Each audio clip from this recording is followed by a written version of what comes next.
in my name, thinking I won't be the same. Turn fiction into fact.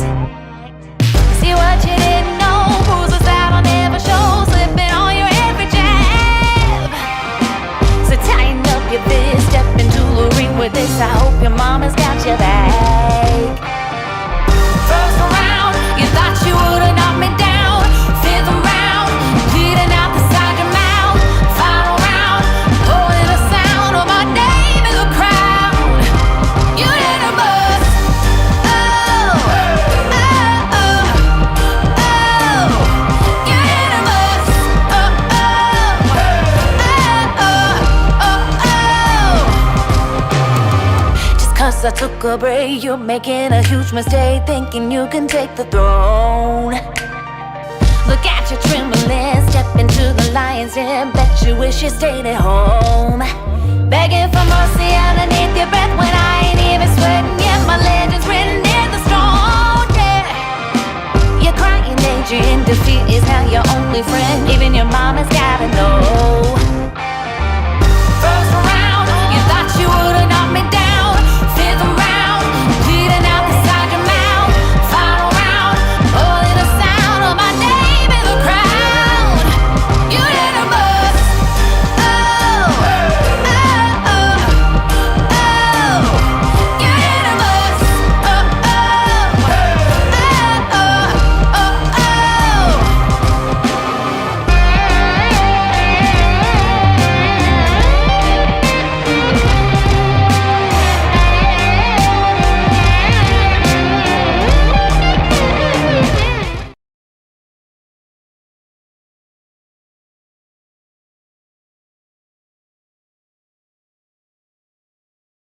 Hi, this is Penn. Penn Jillette, Penn and Teller. Big guy does magic. Smaller guy next to me, he does magic too. He doesn't talk that much. Anyway, I wanted to welcome you to In Time with Nick. And, oh, what's that, Teller? What's that, Teller, what's that? Oh, yeah, yeah, Teller wanted to say welcome to In Time too, but his mic is off, like Nick. Love you all. Peace. Photo of you in my mind, on the table under lights. There's no one here but you and I. This neon town is yours and mine.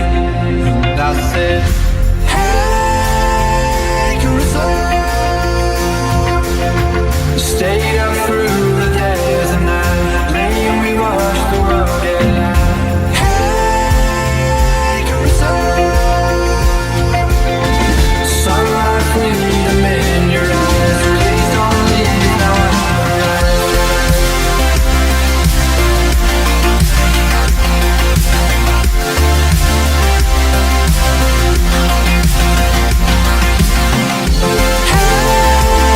Hey, Caruso. Sunlight, freedom in your eyes. Please don't leave now.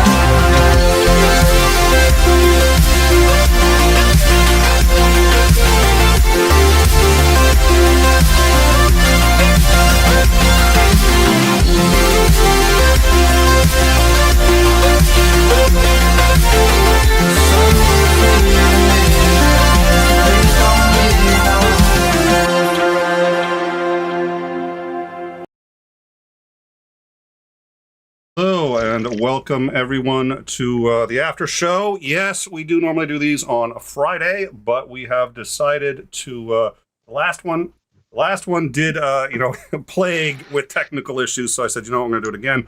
I've invited a whole bunch of people to join us. A lot of people have been really accommodating with that, so I appreciate everyone who's come in, and we should have, let's see, we've got Eddie, T-Jump, Jim Majors, Dr. Jim Majors, and Will, and we have a few more who should be on the way, but thank you all for joining us, and welcome.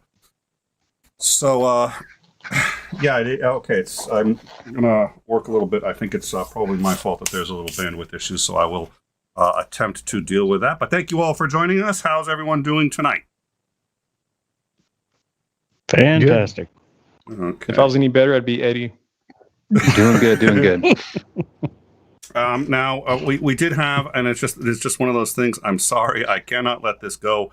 We are gonna have to see that back on. I'm sorry, I don't think we can get away with the audience not seeing you having the piece on. You graced us with it before. Yeah. Toupee. Yeah. Oh, the wig. Yeah. The wig. Yeah. Yeah, I can put a wig on.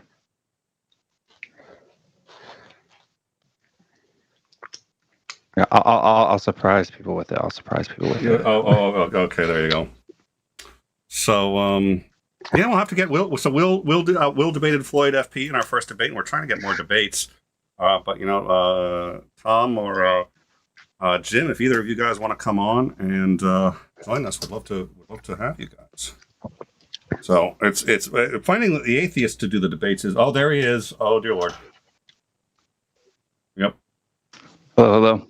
It's yeah, okay, what we're going to do here is, just because now this is an educational program, and I think everybody is definitely getting an education here, so what we're going to do is a white box. There we go. Yeah, that's perfect. All right.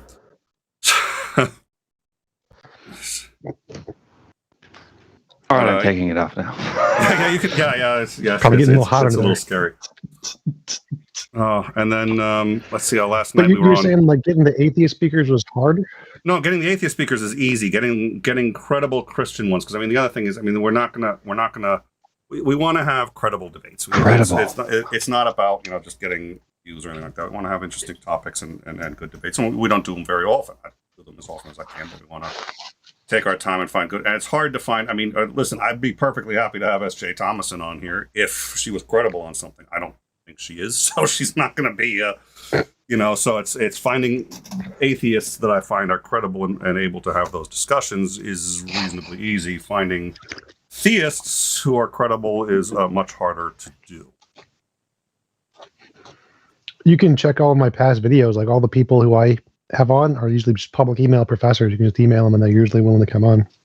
Yeah, that's a good idea. Yeah, don't judge me by the people that I communicate with, please. Do you still talk to SJ? Oh yeah, we're old friends.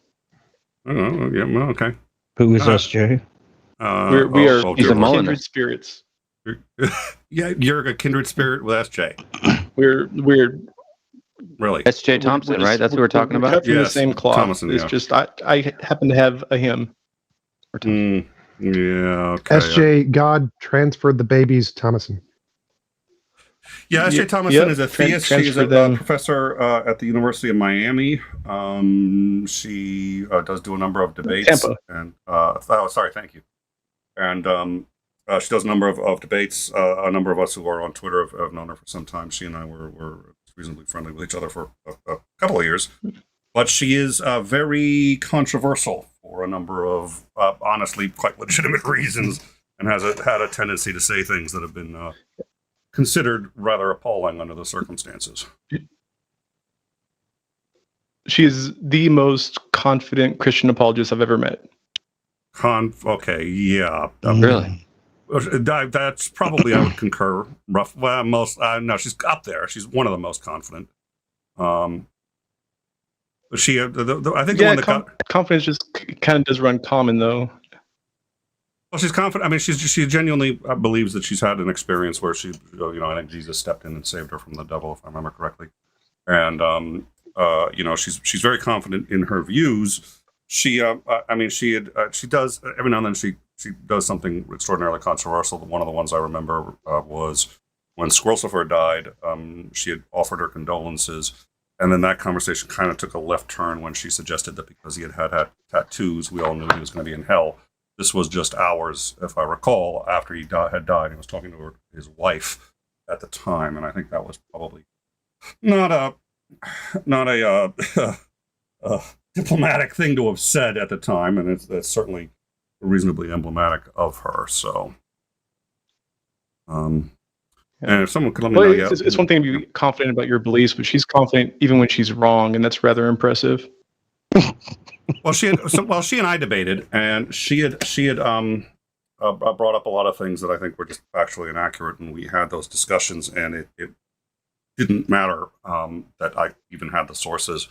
It was just sort of like, no, she's right and I'm wrong, and that was unfortunate. But it is what it is. It's you're going to encounter that if you debate. So it's Yeah, that okay. was- It doesn't matter that I understand biblical Hebrew and she doesn't, and she's posing an argument regarding biblical Hebrew. Yeah, I remember that debate you had, Nick. That was epic. Like, you had all of the sources for all of the papers and went through every Like, single one of them highlighted. with them. Yeah. yeah, I had them pre-highlighted and Just it's ready to go. I knew her arguments, so what had happened was I highlighted what she was going to say, and then the rebuttal. So what she was going to say was in yellow, and the rebuttal was in pink. And so she'd say it, and I'd say, "Where are you getting that from?" And she'd say, "Oh, a very specific study." And I said, "What was the study?" She'd give the study. I said, "Okay, was that the one that was done by these people in this year at this time in this publication?" She said, "Yes." Is this it? Boom, hold it up. Yes. There's what you just said. Boom, right there. There's why it's wrong, and it's out of context. And I did that about 15, 20 times. During that debate, so that's on my channel. I'll link it if people are interested. It was an interesting, and actually, I was honestly upset that it wasn't laminated and you didn't have a laser pointer. Yeah. You were upset because she canceled her debate with you afterwards, and you blamed me. You're like, Nick, you broke SJ. Well, not for long. No, well, and honestly, listen, you know what? For the most part, I think she was a good sport about it. I think afterwards, she and I had other issues, and I have no interest in having a community. I mean, what else could she be? Well, she could be upset about it, but well, I think she was upset about it, but I think she was still a reasonably good sport about it. I've seen people get upset Right. and take it out on people personally, but she actually at least didn't take it out on me personally. I think she did go after Scientist Mel quite a bit after that, which is unfortunate. But oh dear Lord. Anyways, yeah. So that's S.J. Thomas, and she's very well known in at least Twitter atheist communities, and she's a tough nut to lovely crack. lady. She's what? Doesn't she have Lovely like 20,000 Twitter followers or something? Some ridiculously huge number. Last I saw, She did before she went 30. Yeah, she went private. she had about 30, but most of those, keep in mind, seems to be, I'm not, but they seem to be refollows. I mean, she also followed about 30,000 people.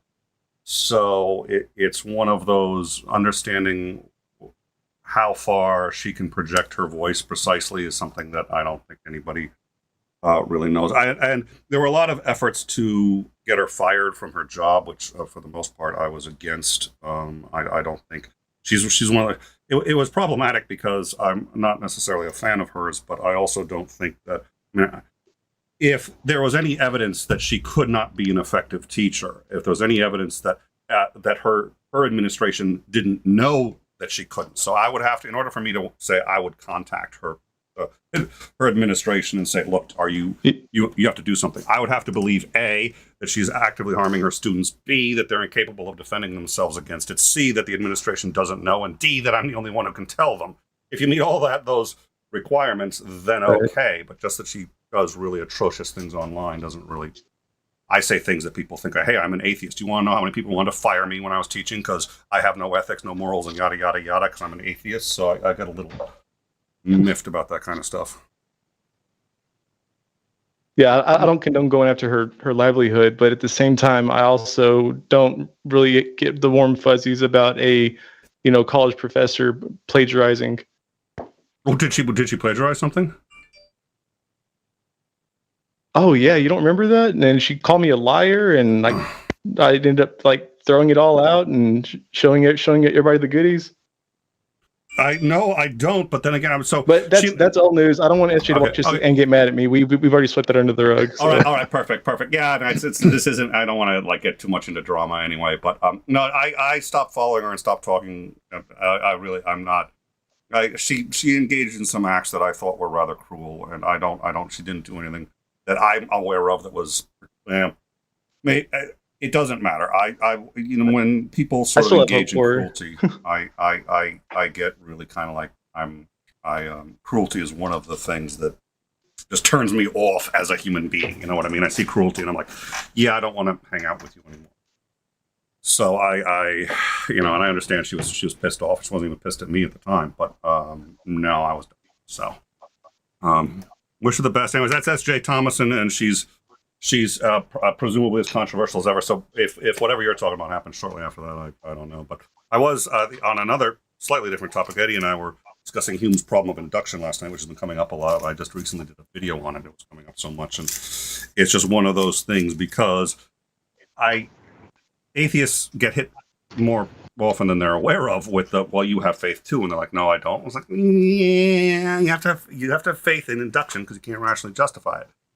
And then we got into the Hume's problem of induction thing, and I get a little frustrated with atheists who claim to be like uber rational, and then all of a sudden it's like you're like, okay, I can show that you cannot rationally defend this. Doesn't mean it's wrong. You just can't rationally defend it. And yeah, rational free thinkers get really upset with that one. So, anyways, I don't know. That was Eddie and I discussed that one last night. I had a lot of fun, Eddie. So. Yeah, we had fun with that one. I think I'm fine with saying that, like, I don't have faith, but we don't actually need to justify induction in the way that you're saying. Like, for example, because the basis of my worldview is just cogito ergo sum. I think, therefore I am. I don't really need induction for that. That's just a present tense experience. So, yeah. What, Jim? I was going to say, I think that we should focus on, validating the premises first before we start, getting all worked up about, deductive arguments.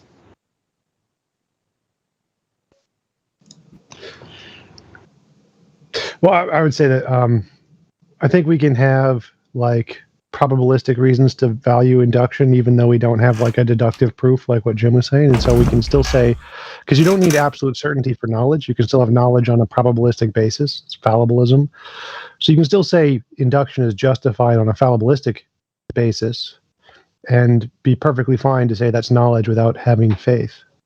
Well, welcome to Bayesian epistemology, Tom. You just have to assign a standard and like.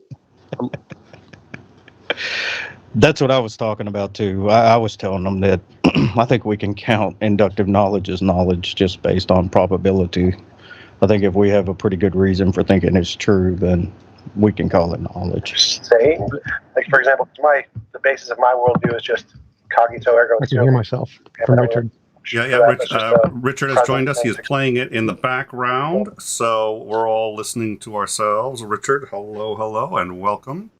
This is Richard. Why the hell do I always Randolph Richardson? It's because it's the Richardson, and then I was going to say, who the hell's Richard? All I see is Randolph. Well, Carrier might be. Yeah, I always call him Richard too, so don't feel bad, Nick. Yeah, I still feel bad. It's because of my last name, I suppose. I think that's what it is. I call him Randy. It's Randolph. A number of people call him Randy, but Randolph, welcome. Oh, well, I am hoping Carrier said that. So Tuesdays are the worst possible days for Carrier, but he said he'd try to make it maybe joining us later on in the evening. He has the link, so who knows? Depends on how late we're up. But anyways, thank you for joining us, Randolph. Actually, I actually don't know anybody who calls me Randy. You do now.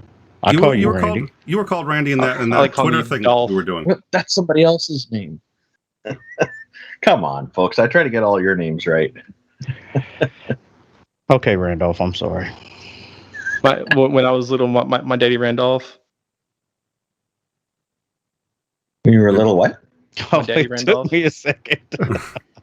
ran off. He ran off. Ran off. Oh, Randolph. Jesus. Okay. Well, do not get Randolph started on puns.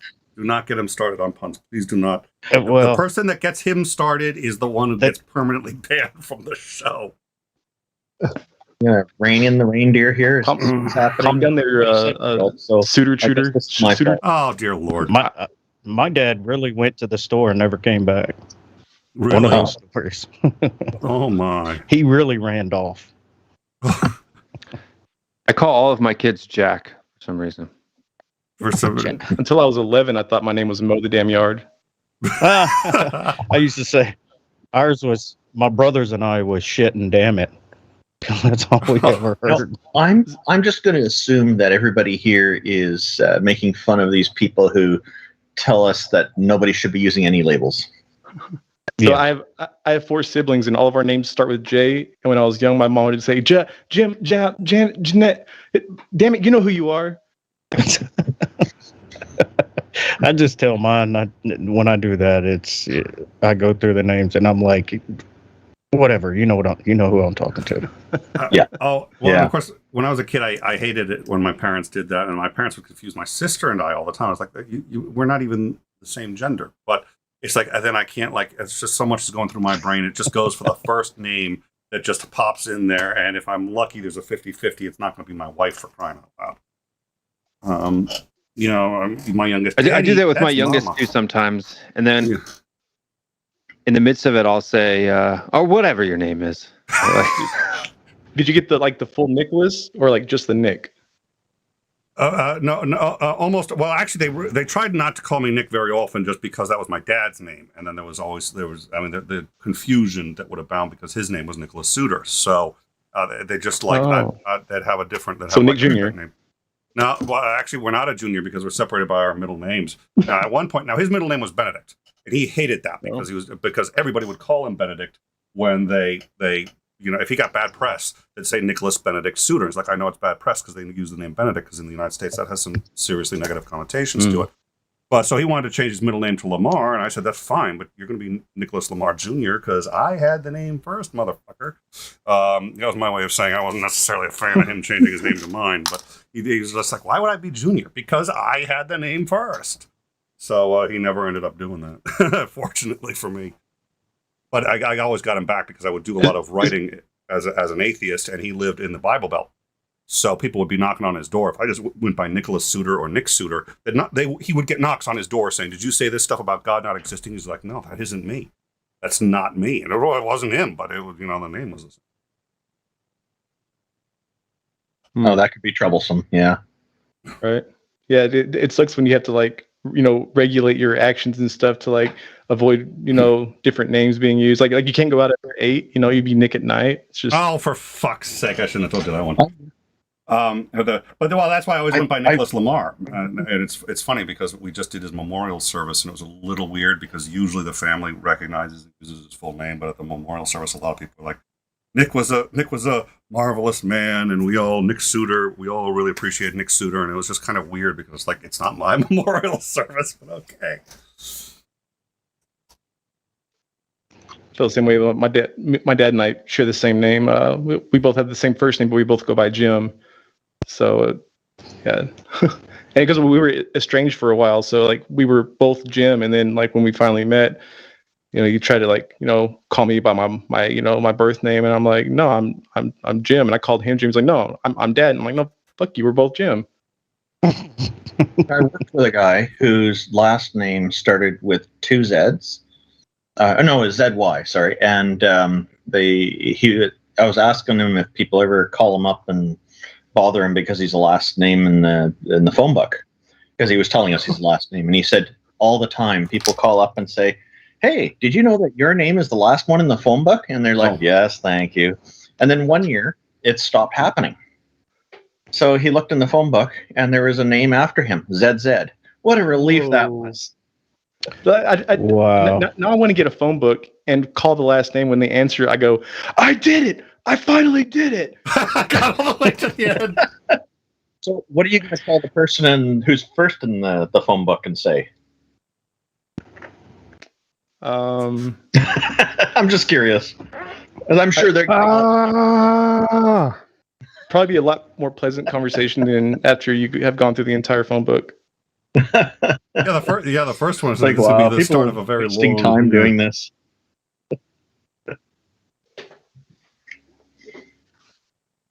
I'm probably going to go. I haven't actually gotten into the live chat. I was going to see if I could get Randolph into the other window down there, but it keeps popping in Jim's, which he doesn't have the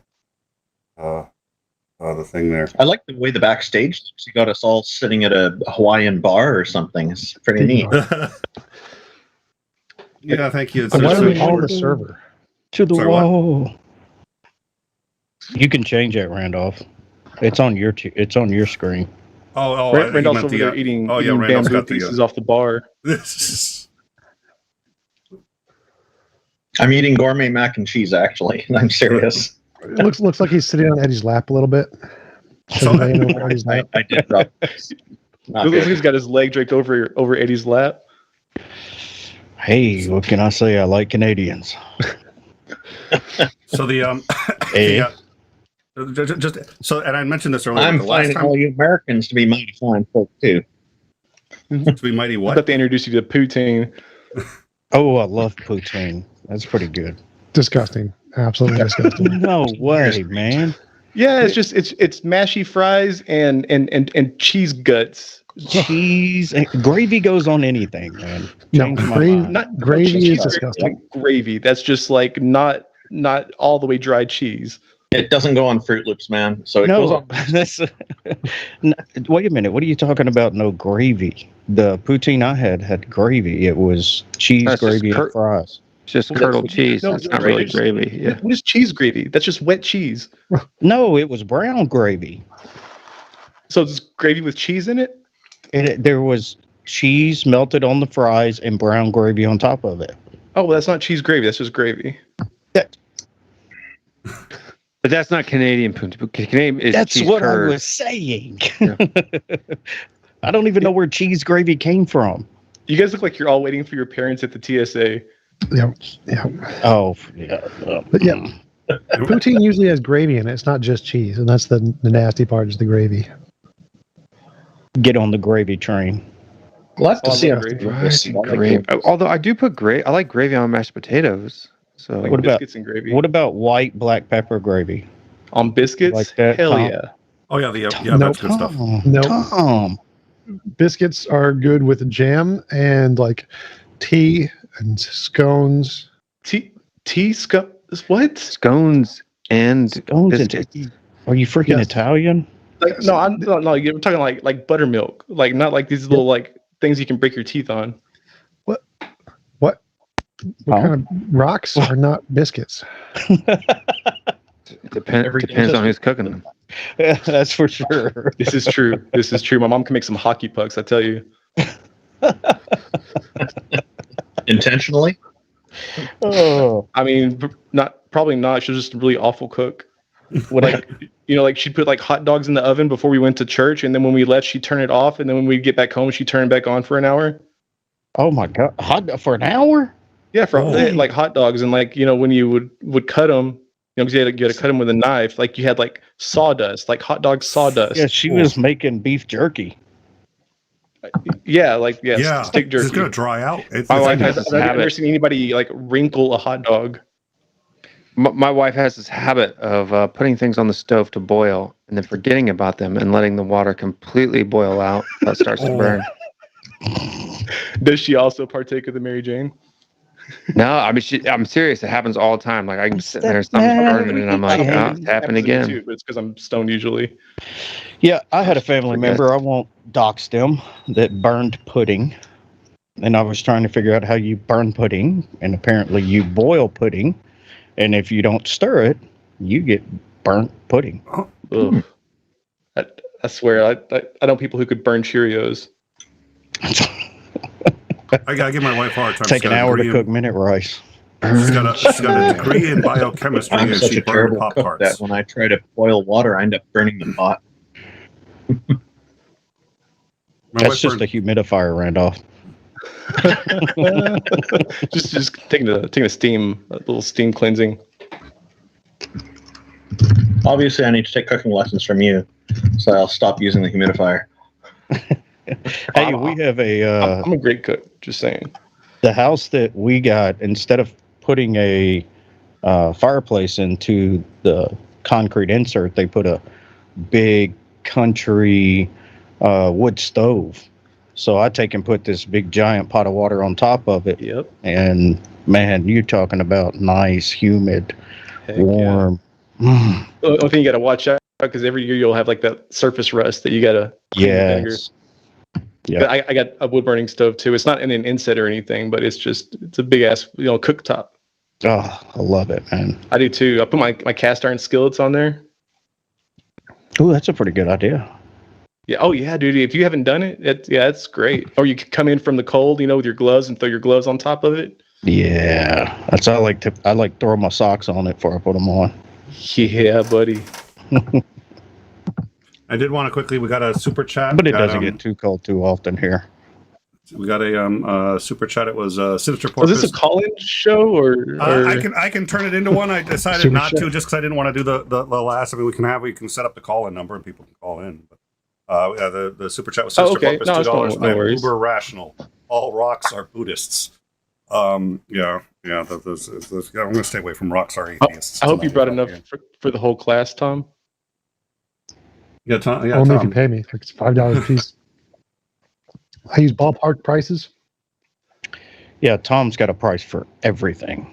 Ballpark prices? You got Ballpark ballpark pizza? $8 hot dogs, $5 slice of pizza, $10 box of fries. How does that compare? How does that compare to $8 Super Bowl lukewarm pricing? beer. How does that compare to Super Bowl pricing? Super Bowl pricing. I've never been to one. I don't plan to go ever. I've never been to I a have no football idea. game. Well, I've been I to hear they college. get a lot of anti-vaxxers college football, nowadays. but- Well, I'm drinking an apple beer. It's actually pretty decent. I'm drinking a 𝐂𝐚𝐥𝐿 margarita. I've got a cherry Pepsi. Cherry Pepsi's good. Was that some sweet tea or a Blue Moon? Blue Moon. Yeah. Blue Moon. I was gonna get Blue Moon. If I'd known you were on here, I would have, just to be Twinkies with you. But You would have the shock top or something like that. I like it on draft, but not a big fan of it in the bottle. I actually like love the it bottle on better. Really? draft. The only ones I like like in the both. bottle are Lone Star and Dos Equis. That's what I was drinking the other night. Is Dos Equis. Dos Equis on tap is fire. Yes, it is, especially when it's ice cold. Yes. Yeah. You can drink like half of it. Just good stuff. Oh, there's a Mexican restaurant right down the road, and that's what I like to do. Just order beer, chips and salsa, drink almost all of it before the food gets there. Order one more. That's what we had, a Mexican restaurant down the street from us. The first time I ever had it, and man, it was an every Friday thing after that. It's like, yep, we're going to get Dos Equis on tap. I just realized it's been over a year since I've been out to eat in a restaurant. Wow. You've been deprived. Well, I live in the sticks as it is, but with COVID and everything, and I mean, I only go into town if I need to, and I don't need to, so I'm like, yeah, fuck that. You don't live close to me, do you? I don't live close to anybody. I don't either. We don't even have a cell signal here. We're so far out in the middle of nowhere. I do have a cell signal now, but it's because I erected my own tower. Well, I do. We have to do it. We have like a mini tower through the internet. Use there- that or No. Well, the co-op that we get electric all you got to from, say is co-op. they ran fiber all out in the rural area, so we actually have fiber internet. I can't even get cable out here. I can get satellite internet, and the phone. I have an antenna that you have to buy and a receiver inside, and it's up on like a 25-foot pole. I did have HughesNet, and then Exceed after that. Exceed both was garbage. Yeah, and the sad thing is, Exceed was twice as good as HughesNet.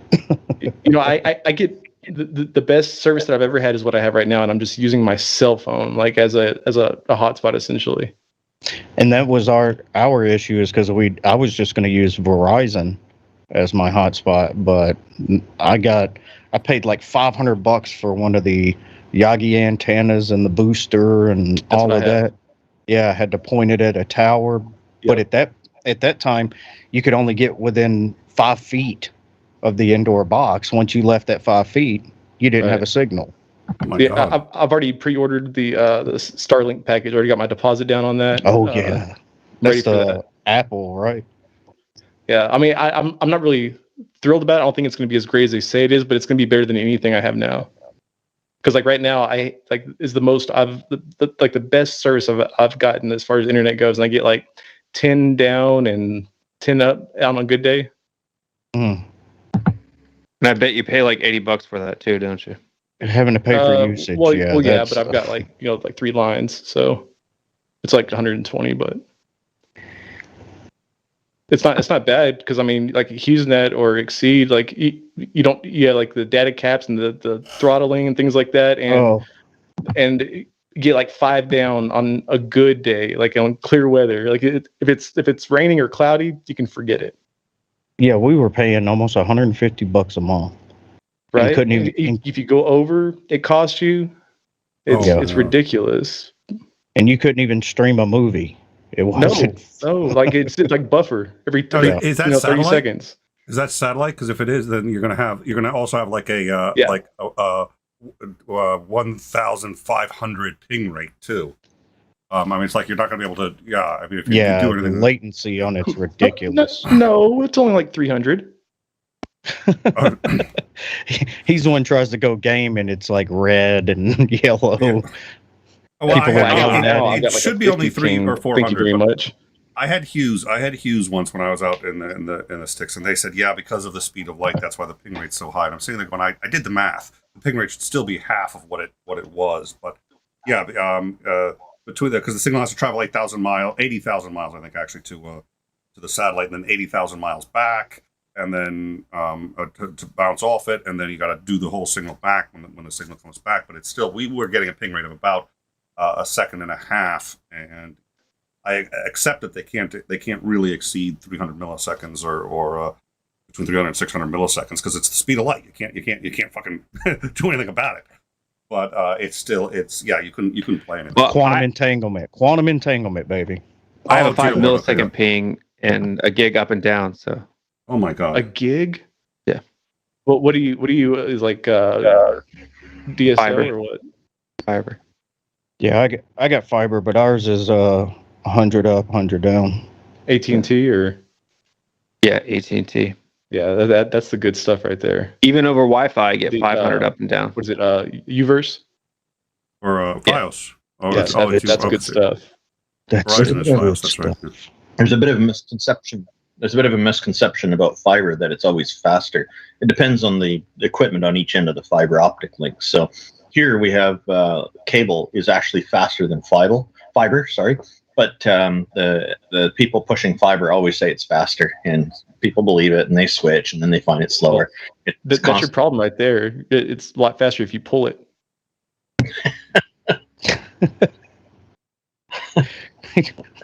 South But I Korea's mean, internet is I still give. like Sorry, South go ahead. Korea's internet is still like 10 times faster than anything we have in America, which is ridiculous. I know. I lived in South Korea for 13 years. It's pretty fast, and not only is it fast, but they have it everywhere. They literally have free Wi-Fi on every bus, subway, train. I've been in Zabul province, Afghanistan, and had better service than I do here. Oh, wow. What? I don't know what their speeds are like now, but I mean, they had IPTV back in like 2012. So Hotspots are taking over now, where they put a tower in a neighborhood and. well, the reason Starlink's why gonna South take Korea over. has such a good infrastructure is that the way that the telecommunication companies do there, most everyone lives in a high-rise apartment building, and they put a tower on top of every single apartment building. So every 15 to 20 feet, there's a micro tower. So They can thank us for that technology. It's actually technically all it's all because of internal. StarCraft. It's all StarCraft. Like the entire South Korean continent is just based on people playing StarCraft and earning money from winning StarCraft competitions. That's how the entire South Korean economy works. That's That's not true. There's also sweatshops. no sweatshops in South Korea. Not in South Korea. Not in South Korea. You no. won't Do find we a have air single one. conditioning now? No, South Korea is more modernized than Tokyo now. Yeah. I believe that. Yeah, I South believe that Korea's- now. yeah. It's been that way. I would He say didn't- probably since I lived there, which is about 2003. No, what he was saying is he didn't believe that 5 minutes ago. 2008, and it was going downhill then. What was going downhill in 2008? Japan. Oh yeah, Why is everybody going to Okinawa, South Tokyo. Korea? What am I missing here? Well, they did have a nuclear meltdown, so that didn't help. Oh, Japan. That was a Yeah, I terrible was gonna say, disaster. What about No, it just made their fish bigger. Fukushima. gave them more eyes? They all have a third eye for real. It's like The Simpsons. Well, what happened was in the 80s, Japan used Korea as a cheap labor force. So they built a lot of factories and taught a lot of different people how to do what they do. And then the South Koreans don't expect as much pay. Like minimum wage over there, I think is like $5 or $6 an hour. Shitty housing. The housing's actually not that bad in Korea. Well, I'm talking about the housing that they initially put in for them, like for the workers. Like the small high rise. But what's funny is like Sony actually employed and trained the owner or the lead CT or what do they call that? Chief Technical Officer, CTOs for Samsung, and now Sony buys all of Samsung's chips. So it's kind of funny. Was that after everything went down? In '96 is when they had the IMF issue. Yeah. So, yeah. Speaking of chips, the smallest chip maker and the biggest company is actually in Taiwan. Doritos? Yep. No, we can't. Intel can't even keep up with them. They're the ones who make all the microchips. That's why China wants Taiwan so bad. That ain't gonna work in America. We like our chips big. That's their bag, I guess. That's the problem is we like our chips big and they're blowing us away in chip manufacturing. Yeah, and the problem with our bag is it's 80% air. Our technology. We're still talking about potato chips. Okay. Oh, potato chips, corn chips, and I don't discriminate.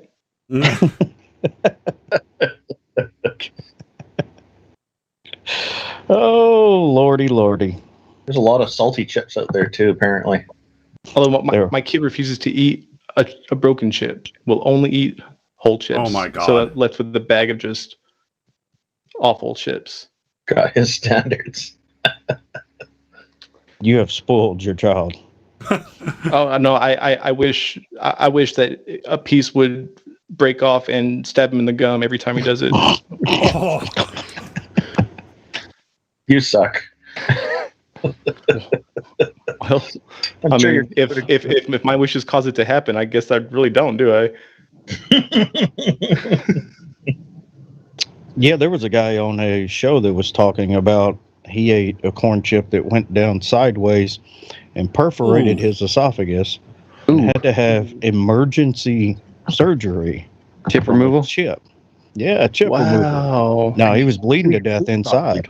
Jeez. You think it would soften by that time?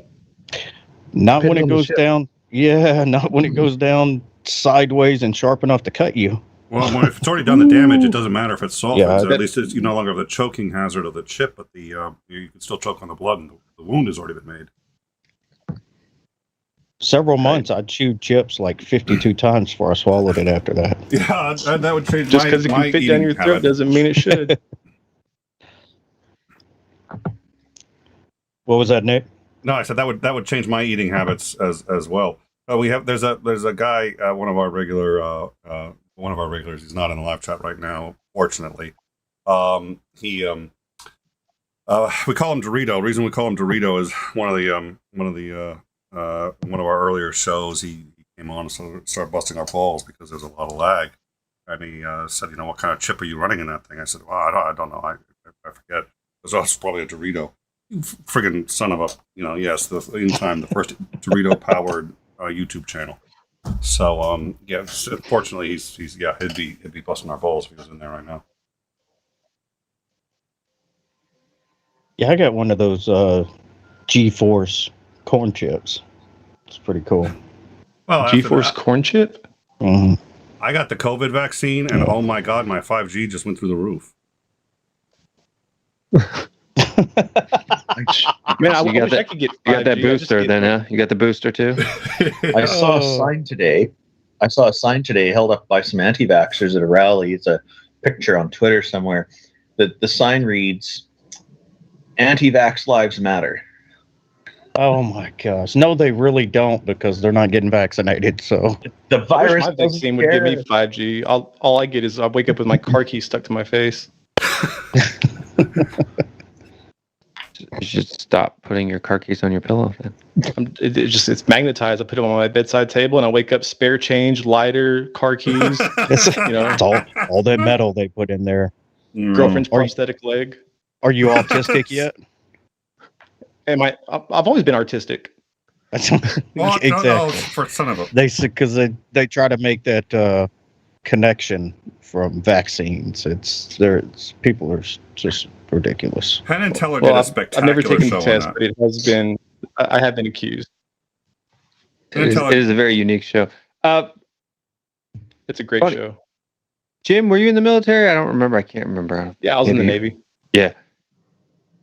Back in right after 9/11, they were trying to make all of the I'm forgetting words now. All the people overseas get the anthrax vaccination, especially everybody who was in a tier 1, which Korea was at the time.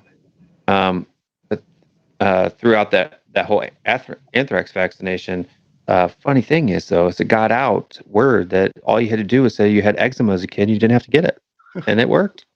Oh, wow. It didn't get to Wow. me because I remember getting 13 shots plus one in the butt, like a penicillin. Pretty sure one of them was probably anthrax.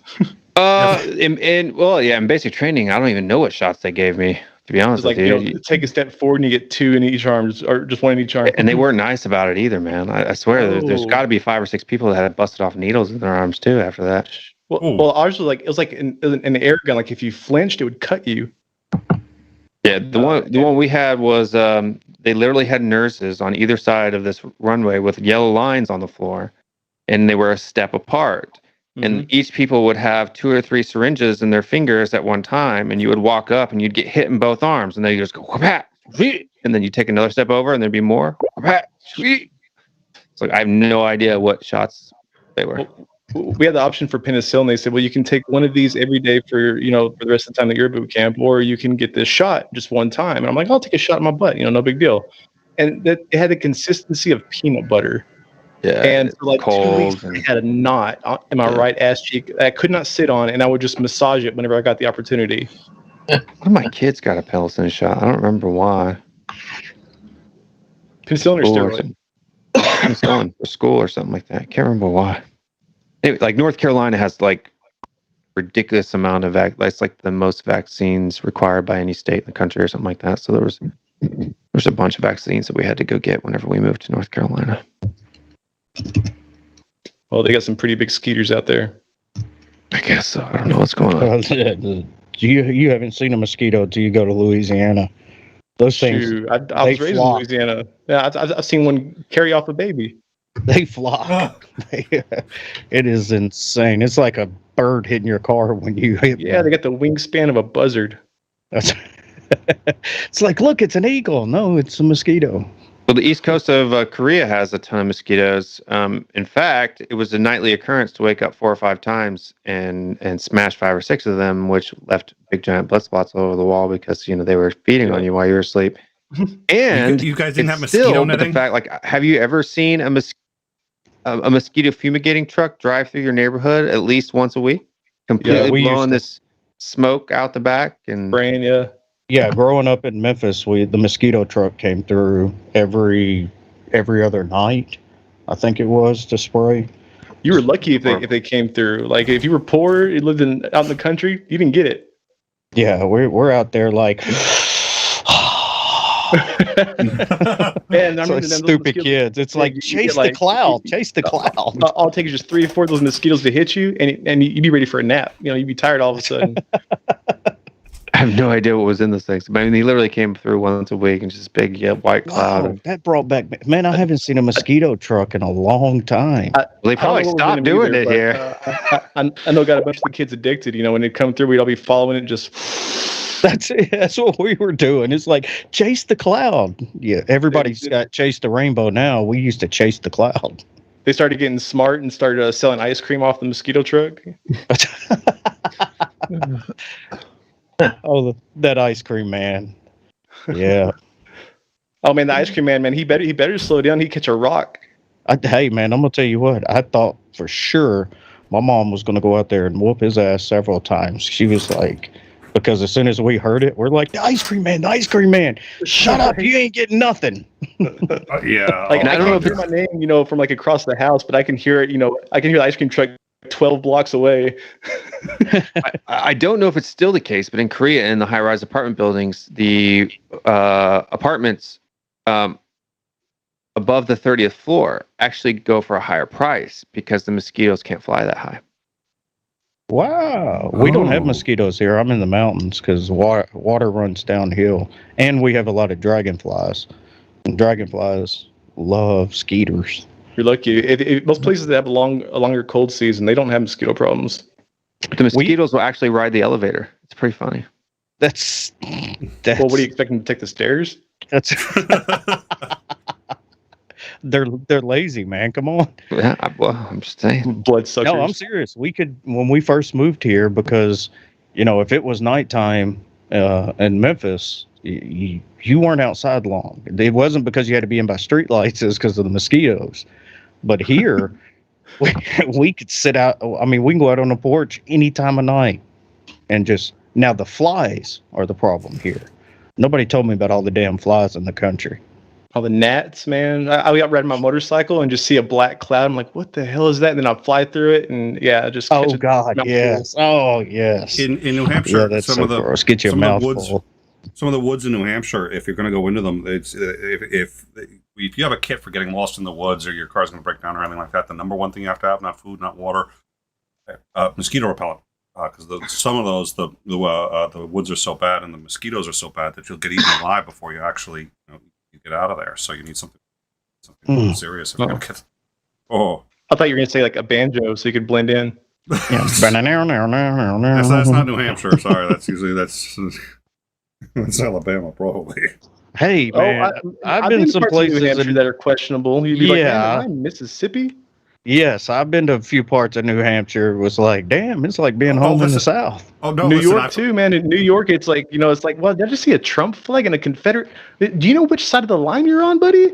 That's Rhode Island. There's this whole gang of motorcyclists in Rhode Island with rebel flags, and I'm like, where do you know where you are? Did you get lost? I was I'm canvassing for curious, Obama. what attracts mosquitoes? Because like out of all of our carbon dioxide, It's well, I just mean, sitting out of- water. I literally have a mosquito attractant in my family. My oldest son, there could be all five of us could be sitting outside, and he will be the only one who gets bit. That's me. That's me and my family. Yeah. It's carbon dioxide. That's what attracts them. Sweat. I think it's sweat. Honestly, Well, sweat. It's all the things, but the carbon hormones that are dioxide in is the the, is sweat. the number one, and then it's sweat and infrared, so they can sense the heat. Yeah. If Well, you have once they get a taste for it, they obviously know hormones, then we're you're going to get keep coming back mosquitoes. for it. But I found that if you bite them when they bite you, wait, Eddie. Why are you emphasizing the whore part? I literally just said that I'm the one in the family that's just, like, whore, Nick. Hormones. I think is there hormones? Yeah. Okay, just to make you feel better, it's pheromones. You're giving off pheromones. Yeah, that sounds much better. I know we were talking about relentless suckers, but That's what attracts the opposite sex, bruh. Pheromones. I thought it was money. Pretty sure it was money. That too. Well, I think it has pheromone in it. Would like the opposite sex to be the same species, though. It's a funny joke about mosquitoes and campers. I can't remember. You're going to get canceled because of Tom. My kids called them little vampires. I thought that was always a good name for mosquitoes. Is a pheromone just a classy carnival moan? No, he didn't. Yeah, he did. Listen, the last time he was on this show, the last time he was on this show, this is exactly what he did. He said there was just like a lull. It was a brief lull too. He's like, we can't have silence for 10 seconds on air. So what do we call my mom? And I was just like, you realize it's a call in show, not a call out show. He goes, no, call my mom. It'll be great. I was like, okay, yeah, sure, whatever. He goes, no, call my mom. Boom, her number pops up in my DM. He's like, no, call her. Like, okay, you know what? I'm that crazy, so let's do it. I think that was Will. I don't think that was. His camera goes dark. He bailed. Dr. Jim bailed. So when she picks up, I'm on the line going, hi, listen, you don't know me. And I assume maybe she's Mrs. Majors. That was a no-no. Yeah. Oh, yeah, that was an accident, you fucking schmuck. But at any rate. Well, I mean, her last name's not Majors, so that was probably hilarious. Yeah, well, that wasn't was that, she was not you pleased. That made that joke, wasn't it, Will? Which one? the carnival and the fair? No, that was him. That was Oh, Jim. that was Jim. I should have was Jim. known. My God. Oh, no, that was Jim. That I was thought Will this said is that. yeah, no. This is all Jim. This is just everything that has to do with derailing anything, common sense, sensible, logical, or anything. It's all Jim. It's just so we're on with his mom, and I gotta tell you, Get out, old Nick Van Dyke. see. I can't even go 10 seconds without improving my point. It actually ended up being, I will tell you, it ended up probably being one of my favorite moments of all streaming. Once it took a while because he finally came back. I was like, see, he made me do it. I was like, I don't have nothing. And then it really, that was a spectacular, that was amazing. Once he came back, until then, I'm like, well, listen, Mrs. Majors, I'm not Mrs. Majors. Oh, I'm sorry. I'm terribly sorry. Let me explain what's happening. You're on live right now, just FYI. And, it was Jim's idea to call you. Finally he shows up. Yeah, thanks, Jim. That was a sweetheart move. Whereas I'm the idiot who said, "Hey, he's sitting there going, why don't you come "Please, Jim, back?" show up. Please, Jim, show up. Yo, Jesus! Yeah, I was like DMing him, like, "Hello, listen, dude." Yeah, no, it ended up being a spectacular conversation. One of my favorite moments of almost, I think, the entire show that we've ever done. But that was after he came back. Which I'm sure nobody has ever said in the history of having Jim as a guest. But at any rate, I'm not bitter at all, in the slightest. Well, I think he gets the title for the funniest shit done to Nick. Because that's hilarious. That's hilarious. About the Donald Trump prophecy? No, that was the other one. Oh, that was cute. He freaked. That was back when Ansgar was a co-host, and he called up, and we decided to have a show. And he starts talking biblical prophecy. And if you want to tell the story, or should I tell it? It's entirely up to you. I think this is his second or third time on the show. Go for it. Oh, so go for it. But you have to be honest about how you bought it. That's right. That's right. It was fucking freaky because we had him on to discuss biblical prophecy. He starts saying, okay. So Donald Trump was born of a judge. He was his mother was, and it was something else. And this is all biblical prophecy, and just starts going on. Trump's son owns 666 Madison Avenue, which is of course true. And then he said, okay. And then here is, and he goes through just bit by bit. And Ansgar and I are both starting to get uncomfortable, and we're just like, this is. I don't know what the fuck to do with this and he was doing outlier stuff, and some of it I knew for a fact was true, and I also knew a lot of people didn't know. The 666 is reasonably common knowledge to anyone who's reasonably well educated. It's just funny. His son Jared owns it, but he got it from his dad. I didn't know that. Well, it's 666 Madison. Pat Lowinger has me. Pat Lowinger has me on this textual criticism kick, and it very well could be 616, not 666. It is 616. Well, and there are many people who So, but anyways, he got through this for about 15 or 20 minutes, and both Ansgar and I were actually genuinely uncomfortable with this because we don't know how to process this thing. And then he goes, "No, I'm just fucking with you." What do you mean you're just fucking with us? Like, most of that shit is true. He goes, well, yes and no. And then he covered how you can massage this shit. And it was absolutely amazing. And so we're just like, okay, we have to just have a whole discussion on massaging prophecy into something with just enough facts that are true. And it turned out he lied about the judge's father. But I didn't know that. I didn't know who Trump's father was. No, it's true. No, it was totally true. Oh, and I didn't mean to say Aramaic. I meant to say Latin, not Aramaic. So, but anyways, it was a spectacular. It was that was a spectacular. It was really well done. So, it was a little freaky. Chinese, Russian, same thing, Yeah, it's close. So pretty good. Actually, I had something similar. So there's there's a guy who was doing numerology in the Bible, and he found a whole bunch of sevens, like in the New Testament. It has 7 adverbs, like the number of all of the different parts of speech add up to 7, the number of sentences add up to 7, the number of words add up to 7. If you put I forget what it's called when you take each one of the letters and make it correspond to a number, the total number is 7. Gematria.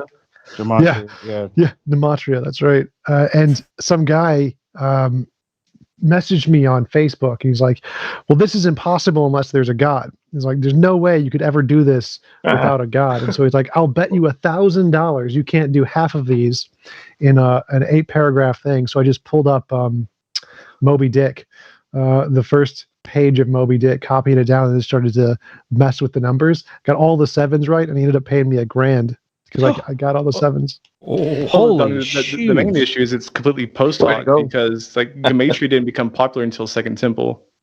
Yeah, it was a Second Temple thing. It was actually, I believe, it was Hellenistic influenced, or it was. I think it was a Greek thing that they adopted. Well, it goes back to Mesopotamia, but it became popularized. I mean, the Greeks did, it did become popular with them, but I don't think the popularity stemmed from the Greeks. I think it was just the whole, esoteric mindset of the Second Temple Judaism. So I've heard this before. So what is the number supposed to be? Because a lot of people have been saying, it's not 666. It's actually something else. What is the number supposed to be, and what are the grounds for that? 616. No, it's 616 in Greek. It's 616 in Latin. Yeah, it's just using gematria, whatever you call it, to spell out Caesar or Nero. Well, basically, I thought 666 was Nero, and the 616 would debunk the Nero conspiracy as well. Well, no, like you said, it's in Latin. Is Neron Kaiser, which was like his name, like what the Romans would have called him. Oh, okay. And the Nero Julius Caesar is the 666. So this reminds me of a guest I think was on Oz's show. Tell me if you guys saw the one where he was saying that he prophesied that Trump would get elected, and if he didn't, he would stop being a Christian. Do you guys remember that show? Because I want him to go get that guy and bring him back. Don't. Oh man! But wouldn't Trump have to start I being don't a remember Christian him, but I'm first? sure Jim would be happy to call him and then bail on the show. Not bitter. Not bitter. Hey, he's not letting that one go there, Jim. Hold on a second. I got to go. Yeah, it was a guy on there saying, and I think it was Oz. I think it was his show, and he was saying, so you'll stop believing if it doesn't come true. And he's like, yes, I will stop believing. I want to know if that guy stuck to his word. I wanted to get Oz a link, so let me let's see. Pat was saying he might come in, but let me see if I can. I'll hit up Oz and see if he's. Eddie, He's coming here with this mythicist bullshit. It'd be interesting to hear what that guy has to say. Yeah. Jim, what are the main arguments that Jesus actually existed? Like, because I've gone through a lot. I've talked to a lot of the mythicists, and they can have pretty good, compelling arguments, but I've never heard like actually an expression of what the arguments that he existed is, other than people. I can send you a video, T-Jump, from Bart Ehrman. Sure. So probably seen it. Essentially, like the strongest evidence, I think, are the embarrassing aspects to the Jesus narrative. Jesus being baptized by John the Baptist, Jesus being crucified and killed, even though that he's supposed to be the Messiah. Jesus being from Nazareth, Galilee, instead of being from Bethlehem or from Jerusalem. Just things that make it really, really hard for Jesus to be made into the Messiah, so much so that the gospel authors, and Pauline and Petrine as well, had to go through such, just such extreme lengths to make him credible. They go above and beyond. Like Matthew tries to associate him with Moses. The whole massacre of the innocent children, the calling out of Egypt, all these other motifs that are familiar with, or that are similar to the Mosaic narrative. That, and a lot of scholars say the independent sources, that the difference in narratives shows independent sources. There's one. There's more than one source. A source for what? Like, what are you talking about? Like, for the life of Jesus? Yes. who is the source for Jesus' birth? Himself. We have all 4 of the Gospels. Right. With- Which one of That's the all. gospel One authors source. were That's there? one What? source. Which one of the No, gospel it's not authors? really were there? Ostensibly, if you're No, trying to verify scholars the view Bible, it- you can't use the Bible to justify itself. So you have to have external outside of the Bible. Well, Bart Ehrman would Well, disagree no, with you, and that's he's false. a That's textual critic. false. I'm That's using the false. Bible, That's but false. you'd have to say that an apostle was present, or that he heard it from somebody else. But then you have to justify that claim that he heard it from somebody else, because nowhere in the gospel does it claim that Mary told anybody about this, because everybody's clueless about who Jesus is, even though during the Annunciation, when the angel tells Mary that she's pregnant, she tells him that she's pregnant with the Son of God, that he will, that he will. I'm talking about even critical nobody scholars. knows. They look at it as different sources. Yeah, to 4 different sources. to the narrative, and it's even though they share some aspects, there are aspects of it that are different that shows that it came from a different tradition. Like So what? when they're, I'm not a scholar. I don't know exactly. This is not just biblical studies. This is critical scholars too. Well, let me ask you this. You probably know the answer to this question. Who traditionally wrote Mark? Don't know. Traditionally, it was John Mark, the translator of Peter, right? We don't know for sure who wrote the Gospels. So John Mark wasn't an apostle. However, Matthew was, but Matthew uses Mark heavily. Over 90% of Mark is in Matthew, most of it verbatim. Yeah, So- but there's So several why would an different theories. eyewitness need to use the text of somebody who wasn't there to talk about things that he was present for? Allegedly. There are several competing theories on why there's similarities. They But don't not even. similarities. It's literally verbatim borrowing. I don't know, Jim. Not to just disagree, just for the fact of disagreeing, but like I said, I've been watching a lot of Bart Ehrman based on a recommendation from Pat, and Sure, who's but not a whatever, Christian, okay. by the way. Bart's not a Christian. Yeah, I know Bart. Yeah, and he would not say that it's 90% the same. Yes, he most certainly would. I literally just watched a video where he said, Well, I know Bart. I can email him. I guarantee that he will agree with me. I've seen many of his debates, and I've never seen him make that claim. Okay, I mean, it's something that virtually the entire consensus of New Testament scholars hold this view. Well, No. I've definitely heard Bart say that the Gospels all take from one another, and they're not. sure, they original definitely do work. take from each other. Yeah. In fact, he would say that his critique is that Matthew and Luke had different copies Of Mark, of Mark. correct, in front of him when they did and Luke also used Matthew. I haven't heard him say that No, yet. I thought it was Luke used Mark. We use Mark and Matthew. Well, Luke the is thing, Mark. Because Yeah, you so have you have this material that's exclusively Lucan and Mattean. So they have this commonality that doesn't exist with Luke and Mark or Matthew and Mark. So you know that they share these particular passages. But yeah, but the competing Mark hypothesis is most certainly the main source for both Luke and Matthew.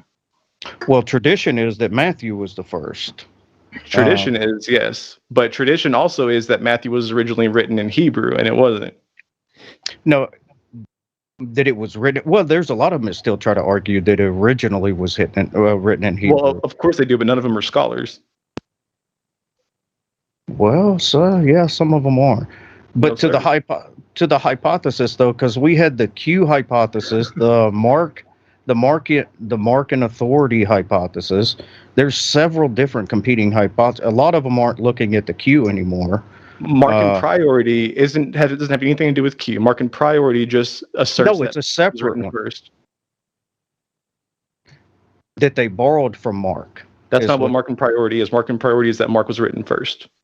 and they borrowed from it. That's the significance of it being it's not first. necessary that the claim is made that they borrowed from it, although I do agree with that. But the main argument for Mark and priority is that it was written first. But the arguments for that position often entail the borrowing of Matthew and Luke.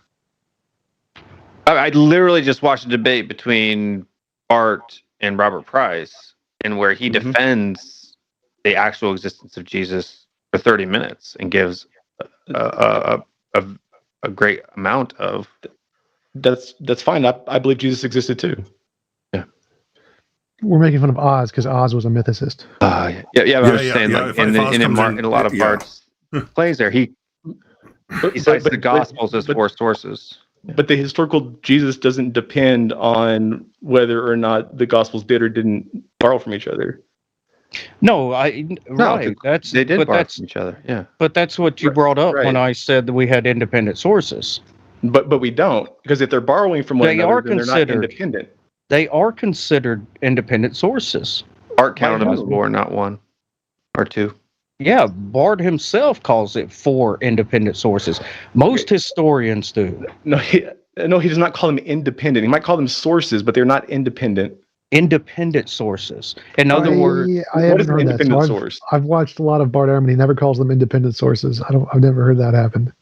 He usually says they're not independent sources. I mean, I don't have my PhD in New Testament studies, but I do have my Master of Theology in New Testament studies, and it hasn't been that long. But the consensus most certainly is that they are not independent sources. They are sources, but not independent. At best, Mark could be called. Well, if you mean independent, meaning they don't use from each other, then I would agree with you. Yes, they're not independent. Yeah, that's, if you mean Yeah, that's not how I'm using independent, is that they don't borrow from each other. It's that we have different narratives, which shows that it came from a different area, even though they borrowed some from each other. But there are other traditions just there. It was written somewhere doesn't mean that it wasn't using a text that was written somewhere else. Well, yeah, because when I remember Bart talking about independent sources, he's talking about like Pliny, Tacitus, Pliny the Younger, Suetonius. Yeah, those guys are in the independent sources. But the New Testament is all like just a source that's just built on top of it from one stemming claim. And then carrier and claims even not independent, right? That Tacitus they're actually and all borrowed from Suetonius one. and Pliny the Younger and Cassius Dio and everybody else, Josephus, none of them can be claimed to be independent sources because they're all depending on earlier tradition. None of them are eyewitnesses. None of them were born until after Jesus died.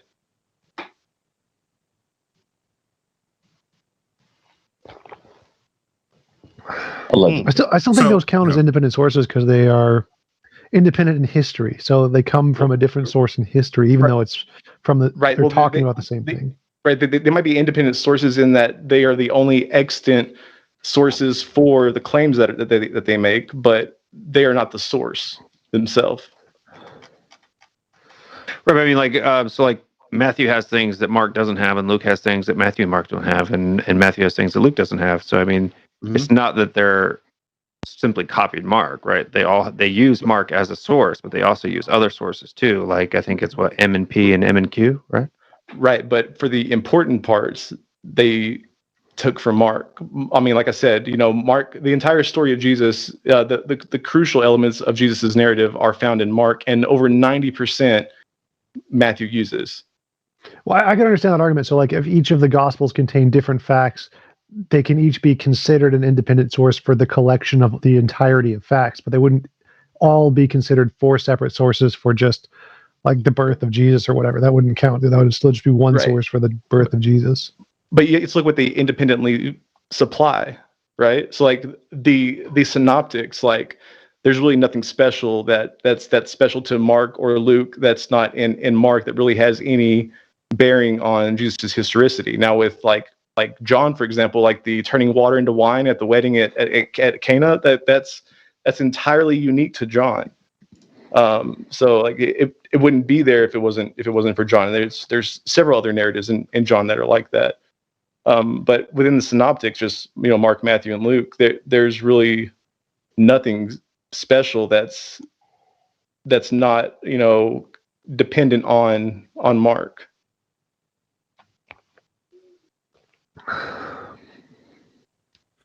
Do you so except for maybe except for the birth narratives, because Matthew and Luke, they both have the birth narratives, whereas Mark does not.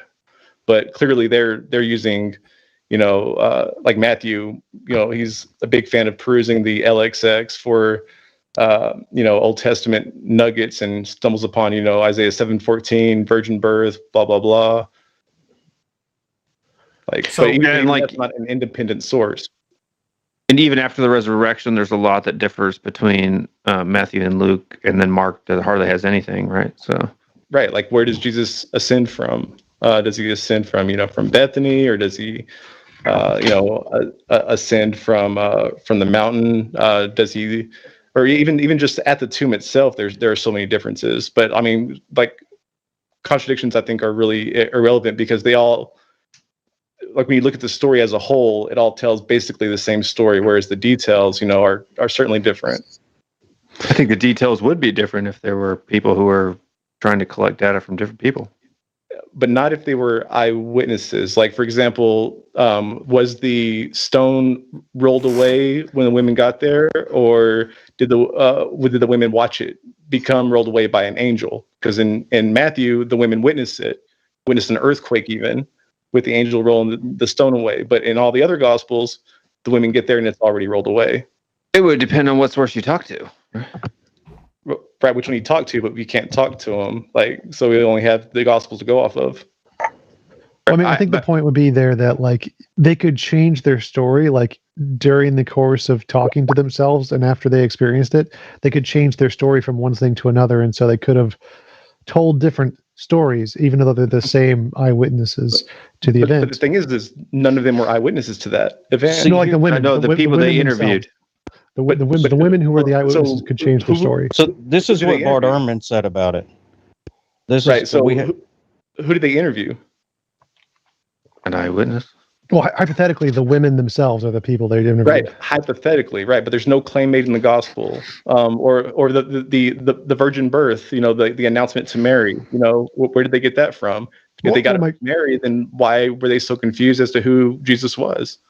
Well, the point would be is that even Jesus' when talking mom? to an eyewitness, the eyewitnesses can still change their stories. And so just because you're talking to eyewitnesses doesn't mean they'd all have a consistent story. Exactly. But we don't even know that they were talking to the eyewitnesses. For all we know, actually, all the evidence points. We don't know that they weren't either. So to use that as an assertion no, they don't. But all the evidence points to the fabrication of the story of the virgin birth.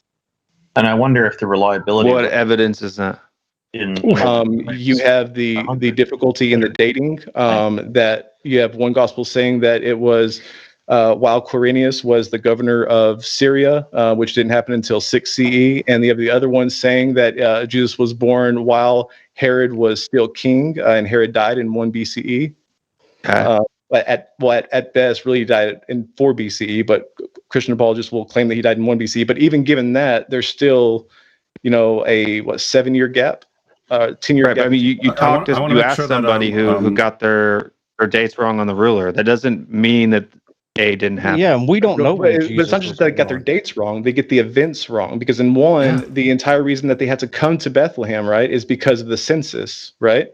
And it's they only would have fallen under the census if they were already a part of Judea or Syria, like if they'd already been assimilated into it.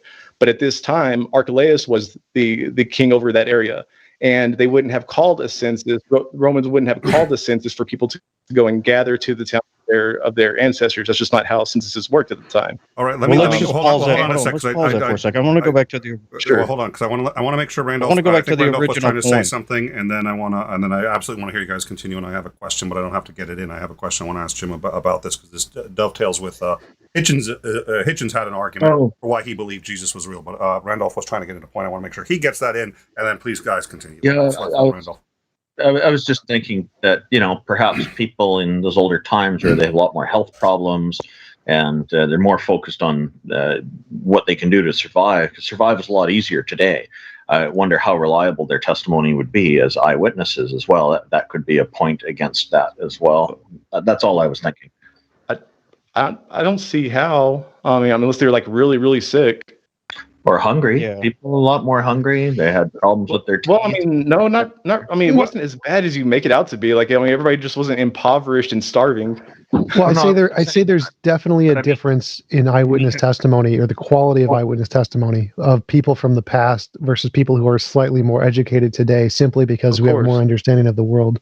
And so that would, I think, eyewitness testimony is support what Randolph is notoriously. saying. I mean, it's the worst testimony you can have in a Yeah, court. but on the is flip eyewitness side of that, they are also had to memorize lots and lots of stories and things like that. So Right, exactly. They had very good memories. So they would know who the king was, right? They would know that if it was Herod, who died in 4 BCE, they would know, because the claim is made. It's like when Quirinius was the governor of Syria, like that's the claim that's made, and it talks specifically about Herod the ethnarch, and those two dates are not compatible. They don't overlap. Well, we can come back to that in a second. On the original point that I was talking about, so Ehrman said we have 4 narrative accounts of Jesus' life written by different people at different times and different places, based on numerous sources that no longer survive. Well, that's what I was talking about when I was talking about independent sources. That's not what independent sources are. Independent sources are sources that don't rely upon anybody else. From what criteria? From the definition of independent. I don't know about that. So that means modern news is not independent at all then? Right, they have sources. They're not an independent source. No, I mean, the news is an independent source, because they press briefers that they all read from. Right. They're a source, but they're not independent. They're not eyewitnesses in most cases. Yeah, unless they have, I mean, when they have a I don't think any of the writers were eyewitnesses.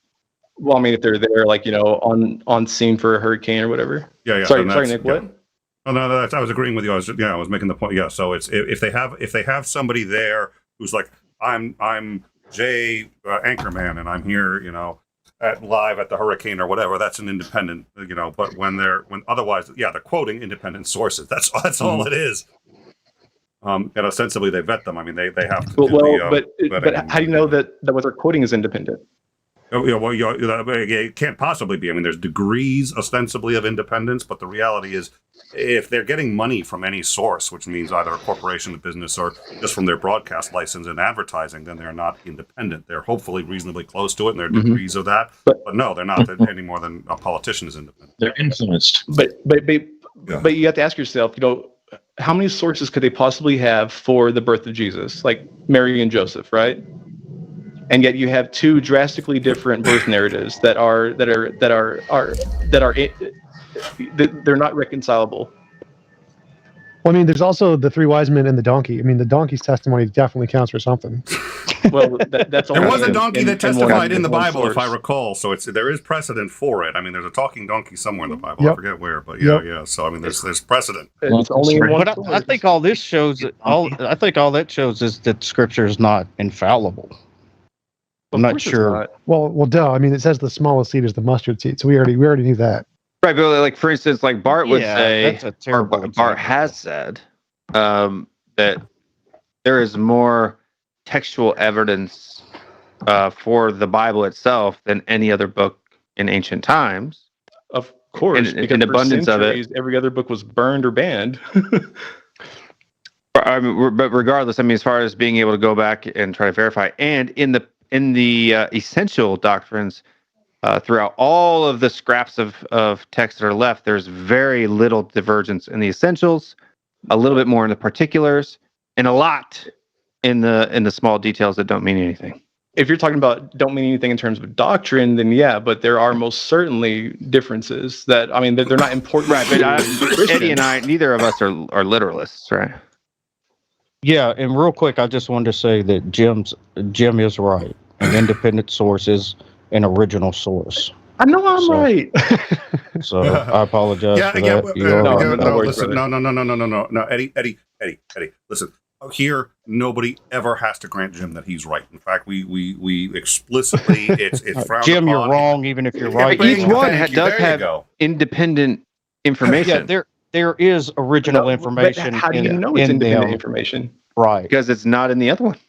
Well, it's independent insofar as the information only that we have access to it only through one of the Gospels and not the others. Right. So you have unique information, not independent. Yes, That unique information is independent. Well, I mean, Jim, you No, can say the sir. same thing. Like I have information from the Iliad and I have information from Harry Potter, and well, we can't say they're perfectly like maybe they're just unique. Maybe they actually come from the same source. We just don't know it yet. So is this thing independent? Let's say primary and secondary. Oh, that's a good idea. Yeah, I think yeah, those so- are better terms. Yeah, Eddie, that was a really good idea, doing primary and secondary. I think that's a great idea, Eddie. That was me, you twat. That was Jim. Yeah, I know, Eddie. That's fine. But That's yes, fine. No, Jim doesn't get Eddie, credit I for anything agree on this with show that. either. That's I apologize. because- He doesn't get credit, so he's never right, and he doesn't get credit. When he apologizes for the mom stuff. Yeah, I'm always left. Well, I'm glad I think Jim should call his mom, get his mom to yell at you. Yeah. No, way, if I don't- call him, don't- I'll he'll start do it, crying. too, 'cause Like, he's I already on the kind of phone. need some love. I'm Jim. He's your You mom's- are always welcome on this show. And besides, we have a Canadian here, and we are contractually obligated to blame the Canadians first. So you are off the hook. And I'm not kidding about that. It's in our Discord. It's like Thanks, written Nick. about 2 I years enjoy ago. being here, even though every time I come on, I get ganged up on. Yeah, yeah, you do. I don't. Well, that sounds like an issue with Jim. I don't. I Common know it's denominator. probably not a Jim issue. It's probably Right. leadership. It's an but independent denominator. yeah. I do have a super chat that I want to hit, and then I know Because somebody you're a else is about smart to make guy. a The point. smart guys so- always get ganged up on. That's it. Well, that's it. Well, no, you know what? You know why? Because he's like, did you hear how he flipped that into? He's like, well, my PhD, I'm a doctor in another area, but my MA happens to be in this one. I never And then dropped I the have big D. I have never a- dropped the big D. I have a BS in this. Never mind. All right. So, quick MS. super chat. I want to hit. Master's. No, nobody cares about my BS. Nobody cares about that. So now What is your okay. It's PhD? BA, but So, Jake 4D, What's your $5 PhD in? super chat. Yeah, Studies. I get Jim's bona fides in a second. I'm going to read the super chat. Jake 4D, $5. The Synoptic Gospels cannot be independent when 70 to 90% of Mark is verbatim in Matthew and 50 to 61% of Mark is in Luke. There is clear development. I'm not qualified to opine on See, either. not Whoa, 90. is there an Not echo 90. here? Not He 90. did say 90. Read it again. He said 90. Sorry, 90 was there. 77%. I Well, heard I'm saying 90. over 90. 77 so- to 90% of Mark is verbatim in Matthew, and 60 to 61% of Mark is in Luke. 290. Oh, verbatim. Yes, I'll agree. Quoting the 77 high is side verbatim, there. but That's over a 90% large- is that's- used. That's a pretty big range. large percentage of error. Yes, it Sure is. is. It is so large that we cannot say that they're independent sources. I'm going to take So- the so- 77%. How about that? So 3/4 to 9/10. I'm gonna go 80. Like, I'll even go 89 just to Tom, say it It's wasn't enough. 90. It's enough. Tom, stop Clearly, they heard of each rationalizing other. this.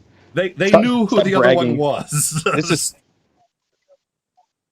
This is fake. Well, I don't think they knew each other. They had the Gospel of Mark. Yeah, in they their had. hands, right? So yeah, they had the source. So Jim. First of all, Dr. Jim Majors is a Jim. Dr. Jim. What are you a doctor Oh, yeah. of? Just so that we get that out of the way. of philosophy.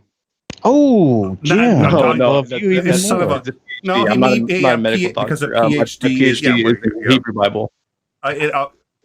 Okay, so biblical studies is it, or I don't see. Now, I'm nowhere near a PhD, so I just have to end the Hebrew Bible. Okay. So yeah, Hebrew Bible. He said it 3 Basically- times. okay. Thanks, Will. Okay, Oh, now not philosophy. Will See, I don't is like on you the show. anymore now. It's a doctorate of philosophy, a PhD. Yes, I'm aware, and then you're just playing. Yeah, You're just doing the but, yeah. usual. You're not a real philosopher, though. No, I'm not, because philosophy I'm and just playing, I PhD know. doesn't mean the same thing as the doctrine of philosophy. I know. He's just giving you a hard Well, time. I I'm mean, gonna give you a philosophy- freaking coronary. Okay, I wanted to doing a ask Jim PhD in this. philosophy means you get to live in a box. That's what it means. to be a real They're philosopher. going to be broke. Yeah, well, it's. Well, I don't want to brag or anything, but I do have 6 pH water in my cupboard. So Heck yeah, man, keep that acid low. Hey, I got like my 7.5 pH blood. There you go. There you go. Ooh, Tom is not phased. So I wanted to ask Jim this one, because everybody was already kind of touched on this, but Hitchens used a very similar argument for why he did believe that, in fact, there was a, as he said, quote, a mad Jewish preacher named Jesus running around doing these things, and he said it's basically because of the bending over backwards that the Bible does to try to get him to fit the narrative. They said, look, if they're inventing you whole cloth, they would just have him born in Bethlehem. Instead, they had to invent, hey, he's going for the census, which we already knew was over, and Nazareth was exempt from anyway. So he's going from Nazareth for the census, and then is born in Bethlehem. Why would you invent that fiction if he wasn't real and you had to fit him into it? So do you find that one compelling? Or I think I'd asked Dr. Carrier that same question, but I was curious as to your view on that. Which is why you have the whole census. The census is invented in order to get them from Nazareth to Bethlehem.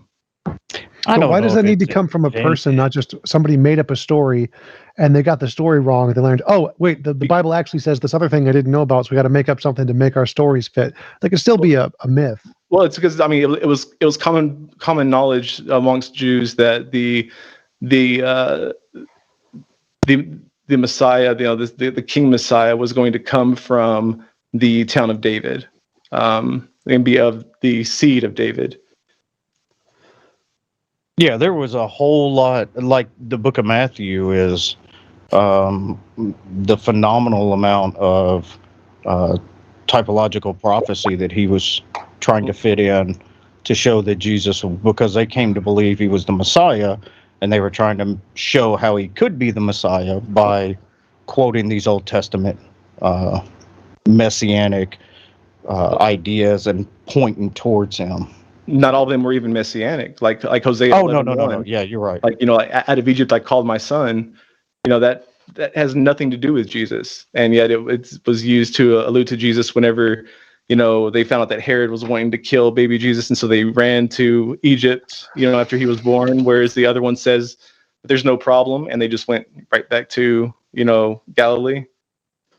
But I do got to say, before we get too serious again, I was really disappointed, Nick. I thought you were going to say Jesus doing God knows what with God knows who, and you didn't. You just said. I almost told you gave me the excuse though to do the philosophy joke though, which I done last night, which was what did the employed philosopher say to the unemployed philosopher? Would you like fries with that? That's why I didn't get my PhD in philosophy. Fries with a PH. Fries. Oh God, fries. PH. Oh gosh, you just went even further with it. Yeah. No, I just tossed Jim the balls, and he just like wham. But nobody go that one. I just realized that could be used really badly too. So let's move on. We're gonna let that one fly. Yeah. Well, I could also make a joke about the other PhD, but I don't want to do that. I still love all of you. So okay, we were Except talking. Nick. Did you? Was that silence deafening? I was gonna say I love you too, but then I was like, no, let's just keep it. No, silent. it's okay. I saw it in your eyes. $5 on my Patreon. Me love you long time. That's From what I hear, it's only about 10 minutes. $5 me love you long time. Anything you want, anything. Ooh, I want to watch you and Will just rub heads for like an hour. Oh yeah, rub heads. Yeah, wait, just like wait a minute. You mean like bald heads? Okay. Are you trying to develop static or just like put Vaseline on it and let me watch like flies try to land? Bald heads don't feel like you think they do. Mine feels like a baby's ass. And I made him a brush one time. It was in the shape of a brush, and I polished it, and I got some lacquer and put on it, and it was just a smooth handle with no bristles. You are such a smart ass. My head is smooth for like 25 seconds, and then it's. So okay, he didn't have any stubble. Like he had like the low horseshoe. May I ask a question? I did want to get into this because I've heard the same thing. That Nazareth was actually made up because the author thought that the Messiah had to come from Nazareth, but it was actually Jim had said Nazareth wasn't made up. Nazareth, okay. The entire city was imagined. It went through a period of where it was uninhabited, and it was a very small community, but it was I guess you could call it what do you call it? Nomad tribe? supporting community for oh shoot, what do you call it? Is it ancillary? I think so. Or kind of ancillary to like a larger city. It was just one of those shit, like I an can't adjunct. think. Yeah. Like an unincorporated. Yeah, And Nick, Or- watch and the. like they basically offered support. It was a place where a lot of craftsmen worked. Like there was a big stone quarry very nearby, which was most likely what Tecton meant by where they translate into carpenter. It's most likely that Joseph was a stonemason, but Oh, okay. Randolph is going crazy with these memes. Randolph, the meme wizard. Hey, listen, I was Randolph, the he meme was on- wizard Richardson. I was on Unfortunately, 604 we with can't him, and he talk just about live puns chat. just going forever. Yeah, Sepphoris is a town next to it. But that link I placed in the chat, Nick, is and Pat is gonna rule the day that he turned me on to Bart. Anytime anyone contradicts Bart, I'm like, what Bart says. Let me tell you something about Bart. I will Bart. say that because Bart also heavily relies on Bruce Metzger for a lot of his textual criticism. Sure, And well- Metzger is great. Don't get me wrong; he's probably one of the best of the late 20th century, but he is a bit outdated in some areas. Well, and also another thing to keep in mind that he is a textual critic. He is not a historian. He's not the same. That's not his expertise. Right, but he textual probably critic knows like more it's a about the bad thing. text than most historians do. But like, Yeah. you're using textual critic like it's a dirty word. Because I mean, No, I'm saying that's, but he talks a lot on historical topics when his expertise is. I'm not saying he doesn't know a lot about it, but I'm well, just saying. because in order to derive the history from the text, it requires textual criticism. Well, I thought textual criticism was just getting back to the original information that was in the text. So No, that's, yes and no. so that's part of it. But in getting back to the authorial intent and so on and so forth, I mean, you go through variants through what do you call it, Look, I'm trying to use an atheist argument against Ehrman, and you're just like freaking destroying it. Okay, go ahead. well, I mean, I'm all for destroying shitty atheist arguments. If it's a bad idea, it deserves to be destroyed. Exactly. I'm not gonna like amen somebody for having a shitty idea. I don't care if they have the same belief I do or not. And that's why I messaged you the other day, Jim, and you never got back to me.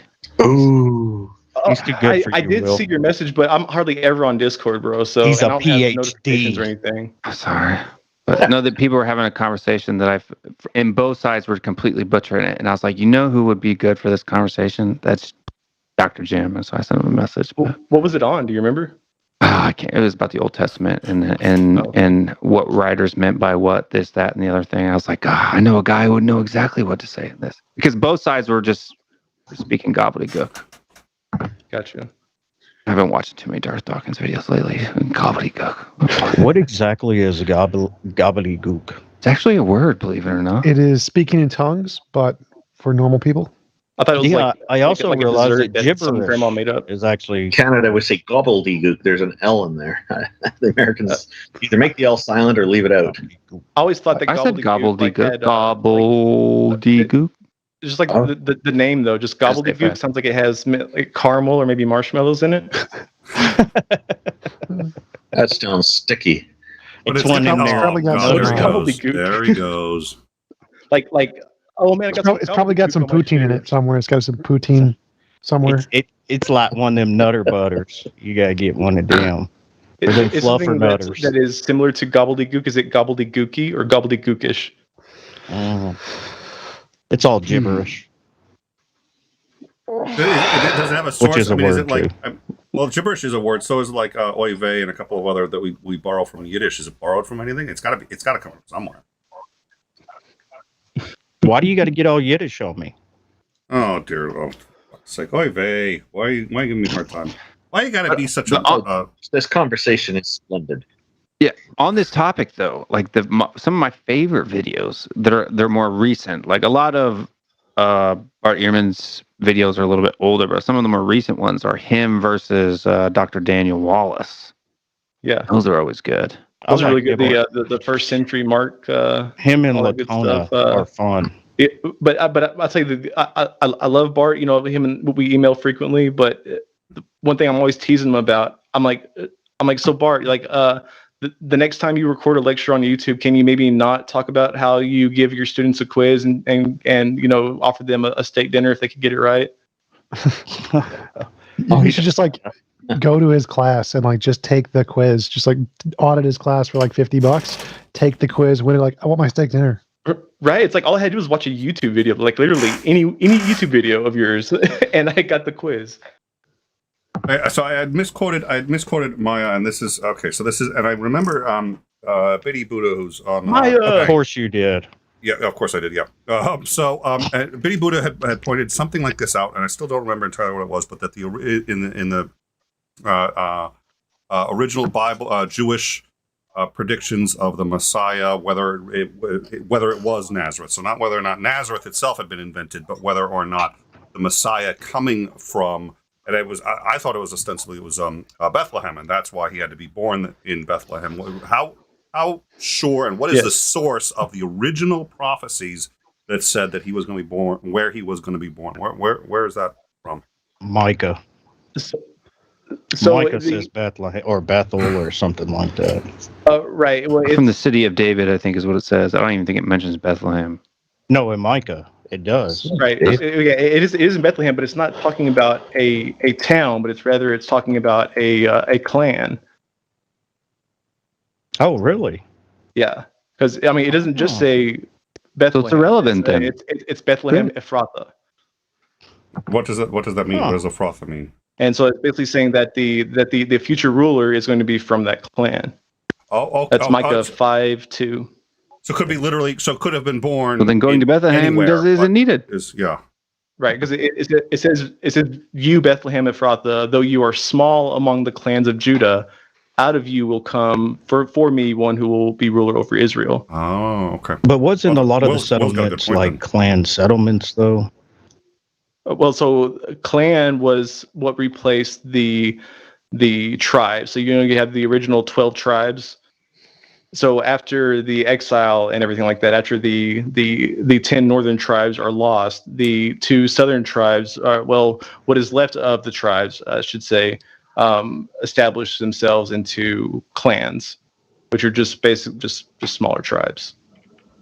It's like a racist bunch of. Well, not just racist, but I mean, clan. I'd say like I was community, maybe, because they were definitely unified in that they were all, chosen children of God. Damn it! So what Jim, what differentiates some of these clans? So like what made an Amalekite? Was it specifically the descendants of, or so when if I say the Amalekites are the descendants of Amalek, but okay, but that's not a clan. Like that's just an ethno group, I guess you could say. Civilization. Yeah. It depends on the color of their tartan, right, Jim? Yeah, they actually somebody they would actually dye their pubes to represent their clan. They had a bunch of Mervins too. Merkins. I mean, you never know. Like they could have had different, Merkins things. Yeah, they could have had different things. I mean, they could have. I don't think we have any evidence for that. Some were gold. I'm just kidding. Some were gold. Some were silver. No, I'm sure families had some way of identifying themselves, didn't they, back then? I bet that's why Enochs cut their junk off so they can put a gold hairstyle or the particular eunuchs, pattern. Yeah. I can't get anything right tonight. It was actually so they could maintain temple purity. No, it was so they could put gold dinglings on. Yeah, you're right. That's a lost text. Yeah, it's definitely lost. So two silver ones, gold ones. 2 quick things, and we can head on to these topics or not, but I did want to mention. So it looks like Newsom is going to win the recall, and the reason that's actually really important, and we discussed this last night, his opponent for the next gubernatorial election had released last night a claim that the election results had been were fraudulent. He could prove they were fraudulent because of the way the math worked out. They violated Bowen's law, and ergo were fraudulent. He did this last night, which was at a minimum 12 hours before the polls even opened. He was declaring the results a fraud. So we got into that a bit last night because that's a little unusual. That aside, he has now won, and ostensibly now someone's going to perform that mathematical analysis on that. But then the other one was a New York Times reported today that the prior... Sorry, is he a Republican? His opponent is a Republican. His opponent is trying to get him unseated as opposed to actually winning in the next election. Oh, but okay. On the recall page, it had a link to his website where he said an analysis of the results proves fraud, but there were no results yet. The election, the recall vote hadn't even happened. So he was preparing to make this claim before there were any results or any evidence or anything. And that was a deal last night. But the other one is the former commander-in-chief, Joint Chiefs of Staff for the U.S. under Trump has said that in his book, which is I think not out yet, that China repeatedly asked in the end of the Trump administration if we had intentions of dropping a nuclear weapon on them. He had to, and this was not a joke, he had to assure them no. And then he had to have a meeting with all of the commanders of the military and remind them that the president alone actually cannot launch without his approval, which I was unaware of, and I'm not sure as to but he made sure that. So I mean that's how, and we already kind of knew half of this shit anyway. But that was, so those are the two big stories. We don't have to get into them. We can wherever you guys want to go. But since we do cover news and both of those things just happened, I figured I would bring it up. Larry Elder for governor of California. That would be hilarious. Larry Elder. Hilarious. You want to go, Van Gogh? Yeah, so the guy literally questioned the results before there were any. It was it's insane. All right, sorry, I didn't mean literally question bagging. He's just copying Trump. Trump did the same thing. But that's literally sort of question begging. And that's what he said was, okay, we've reached this point, but it's like you're undermining the entire the number one principle in a democracy ostensibly is that the elections are free and fair, because otherwise you don't have a democracy. You're done at that point. If there's violence, if there's threats of violence, and if you're questioning the election, so he's questioning it before it's even happened. And Trump legitimized this, but it basically is heading towards the end of a democracy. If one side is always going to say we reject the results because it was fraudulent, even though there's no evidence of that.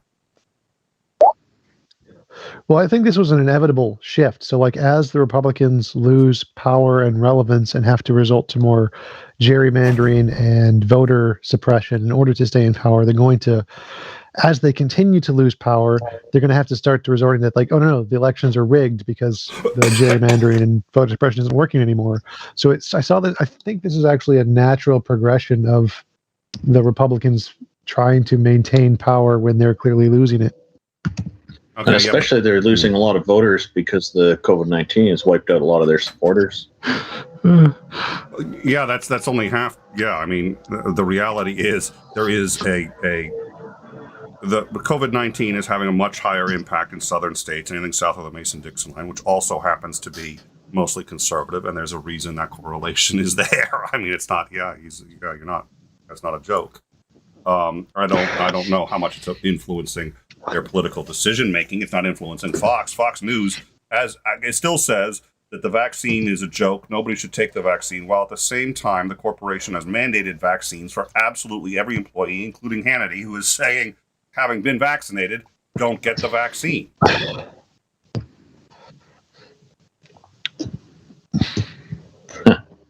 Yeah, it's insanity. Doesn't Fox News have a policy that everyone has to wear masks and be vaccinated? Yeah, everyone has to be vaccinated. Yeah, it's a clown mask. Yeah, you have to. Well, they've had that policy for like 20, 30 years now. So that was before COVID. Are you sure it's not the mask is like, veiling the truth. That's the mask. Are you sure it's not a gay frog mask? Alex Jones. Turn the frogs gay. Well, you know who likes gay frogs? Alex Jones will never live that down. Gay frogs? Exactly. You never heard the. Oh, I'll get you a link. No, somebody Will. needs to tell Oh, the story. no, I've heard Alex. I know what Alex Jones is talking about. Trust me, I've watched a fair amount of Alex Jones. Okay, yeah. Oh, yeah. Well, Not because I believe what he says, but because it's extremely entertaining. I love it when he rips his shirt off. The only time I watched him was on Joe Rogan. He's hilarious on there. No, man, anytime something goes down, I always switch over to see what Alex Jones is going on about. I'm telling you, it's a bundle of laughs. There's nothing more fun. When a world event happens, when something newsworthy happens, you got to go listen to Alex Jones for at least 2 or 3 hours. I mean, how else would you know that Hillary Clinton is drinking the blood of children? Exactly. He got nicknamed the meme machine.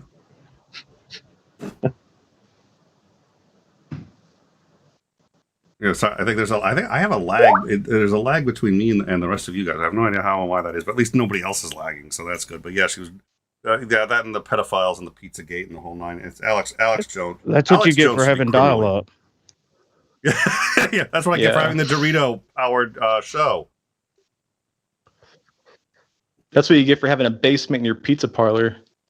Oh, Oz is here. Nobody mentioned the fact that mythices are silly. Hey, Jesus existed. Is Oz and the Big Bang was a myth. Jesus existed and he loves you. What do you mean Big Bang? It's a big crunch. We're going to collapse right back down on ourselves. Are you on the oscillating and that's how theory? Jesus was conceived. Is that? Oh God. That's true. Good point, Jim. That's true. That's the big crunch. Oh, God. Captain Crunch. Yeah. I mean, God's got to be packing, right? Yeah. No? I don't know. I mean, come on, we're all adults There's some here, questions right? there's some questions I don't need answered. I don't Well, care. I actually asked that to several Christians in an argument because a Christian said, how could we have consciousness if the thing that created the universe didn't have consciousness? Well, I was like, so does God have a left testicle? And he's like, no. Well, how do we have left testicles? Come on. Well, or like, never the how do we get women if women are made from the rib of a man? Because a clone can only make another man. Right? How do because since God doesn't have ribs and He made women out of ribs, does that mean every part of a woman is different from God? I want to know where the belly buttons came from. If men come from dust and we return to dust, do women go back to being a rib? Why do men have? Well, I can tell you where the belly buttons came from. Why do men have nipples though? That's the real question. It's a good question. But I can tell you where the belly buttons came from. Men can lactate. It's actually true. Where are so they can, but okay. But why did God make it the case?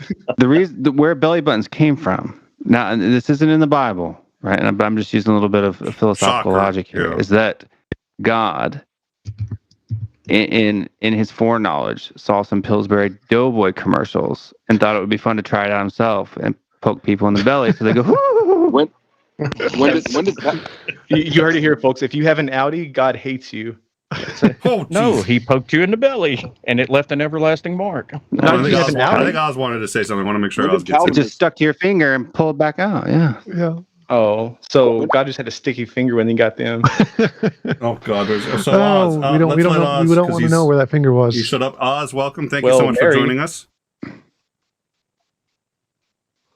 What up? Yeah, there is. Oz, got a question for you, homie. Was that your show where the guy was prophesying that Trump would be elected and he would stop believing if Trump didn't get elected? I think I did a review on something like that. Yeah. Elected or re-elected? Found out why are you rejecting the truth of Jesus' existence? Jim Majors, you have no idea what you're talking about. He got a PhD, damn it. Well, no, Eddie had a good question there. So have you followed up to see if that guy is still a Christian now that Trump has not gotten reelected?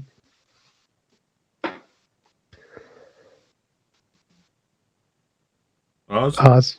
Crickets. Oh, Oz. I'm sorry. I thought you said Eddie. My bad. Well, yeah. So Eddie was asking because he was wondering if you had checked in with that guy to see if he's still Christian or not. Because Trump didn't get elected. So he said he'd stop being Christian if Trump didn't get reelected, right?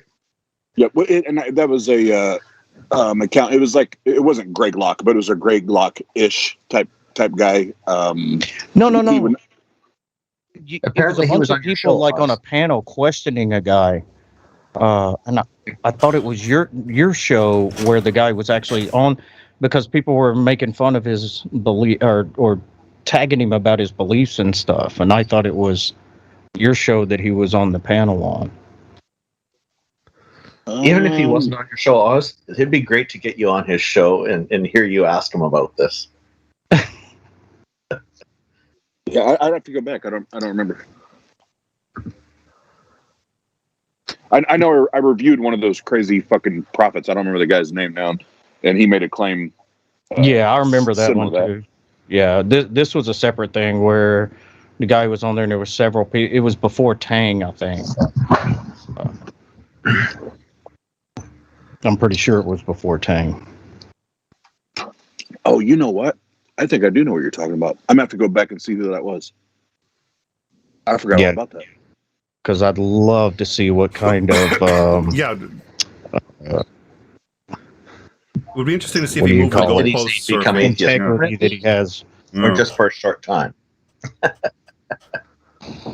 Yeah, no, he probably just moved the goalposts. He was probably just like, That's well, Jesus. there was something I had missed. I didn't quite understand it fully, so now I know. Or you know what? He did get reelected. It was just taken away from him. That's gonna. There you go. I'm gonna place my bet. Trump is a shadow president. I heard about this shadow president stuff. Oh yeah, well, Jesus, isn't there supposed to be? I guess on the 19th, on the 18th or the 19th of September. Isn't the Proud Boys or somebody's going to do a major protest, and they're talking about reenacting this is the thing now. I was sick for so long, I'm out of it. I got to catch up on all the news, but apparently I thought the whole Shadow King was like some kind of racist allusion to Barack Obama becoming president again. Are they talking about reenacting January 6th already?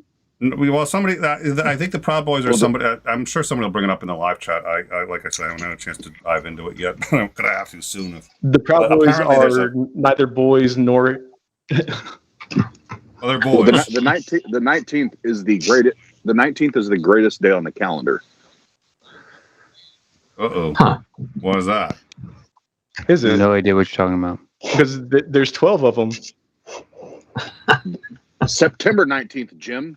Oh, okay. He's been doing that all night. He's like, I wonder why everyone's hating on me. Well, I can guess.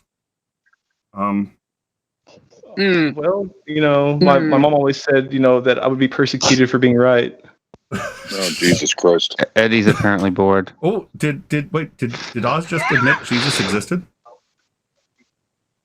No, I was just going to see how long it took. Somebody said something. I just used it in vain. I mean, I'm not going to throw you a parade for putting 2 and 2 together. What are you talking about? No. Education. I mean that when you finally come to your senses and admit that Jesus existed historically, you don't expect a parade. There goes the show. No, it's not happening. I don't need the parade. I don't because he didn't exist. But anyway, You do need to pray. September, And this is why you don't get parades. September 19th, Jim, is the greatest 19th on the calendar because it's my fucking birthday. Happy birthday, Oz. Happy gonna be birthday like? in advance. Oh my gosh, Oz. No, we went over this like the 18th, the day before that is the better day because it's my birthday. Oh wow, we got a lot of I'm birthdays thinking the coming up. 30th is the best day of all. Definitely I'm the way first. too old for caring about my birthday. Did you know that there's actually been a study? Well, I don't know if it's necessarily a study, but there have been people who have done things like you can actually Google it, and that most intelligent people are either born in September or in October. People with high IQs. Well, then how the hell did I end up in December? I heard that the most gullible people actually Google that. Mystery of the universe, Eddie. Well, Mystery I of the Googled it universe. actually. It sounds like Jim and Eddie are a little butthurt about that. Yeah, so what? Same. Eddie and I are BFFs are quickly becoming. So just quit being jealous. I bet you are. I bet you are. Jim's my new favorite PhD guy. Oh, that doesn't. You don't sound. That's not. That's yes. And I Eddie's found the just study. my new favorite, human, because I don't discriminate people based on one belief. Jesus is a myth. Tell us the info, Tom. Why do I feel like I've gone down on the list? Based on one belief. Yeah, so apparently the smart parents all have their kids in the same time, predicting they'll happen at about this time for school reasons. So the reason kids in September are typically smarter is because their parents actually plan to have kids then, and they're smart parents. Or they got to start or it's because there's nothing to do in the winter. I had to wait a whole year. Assholes. Let the church say amen. Amen. I mean, when you're in the mountains and it's snowing, you don't have anything else to do. That's generally what happens is September, October babies. You and me, baby, ain't nothing. Yeah, but why are they smarter? Is the question. Not if they're like born in July or August. Oh, I don't know. Well, we haven't All that explained heat any gets yet. to their So. head. Is it a matter of wishful thinking? I was born in December. I was too. Look at December. that. Actually, explains a lot. That explains a lot. There was another December one too that said Hold. that people born in December too have high IQs, just not as high as people born in September. Yeah. I don't know if I have a high IQ, but it's definitely buzzing.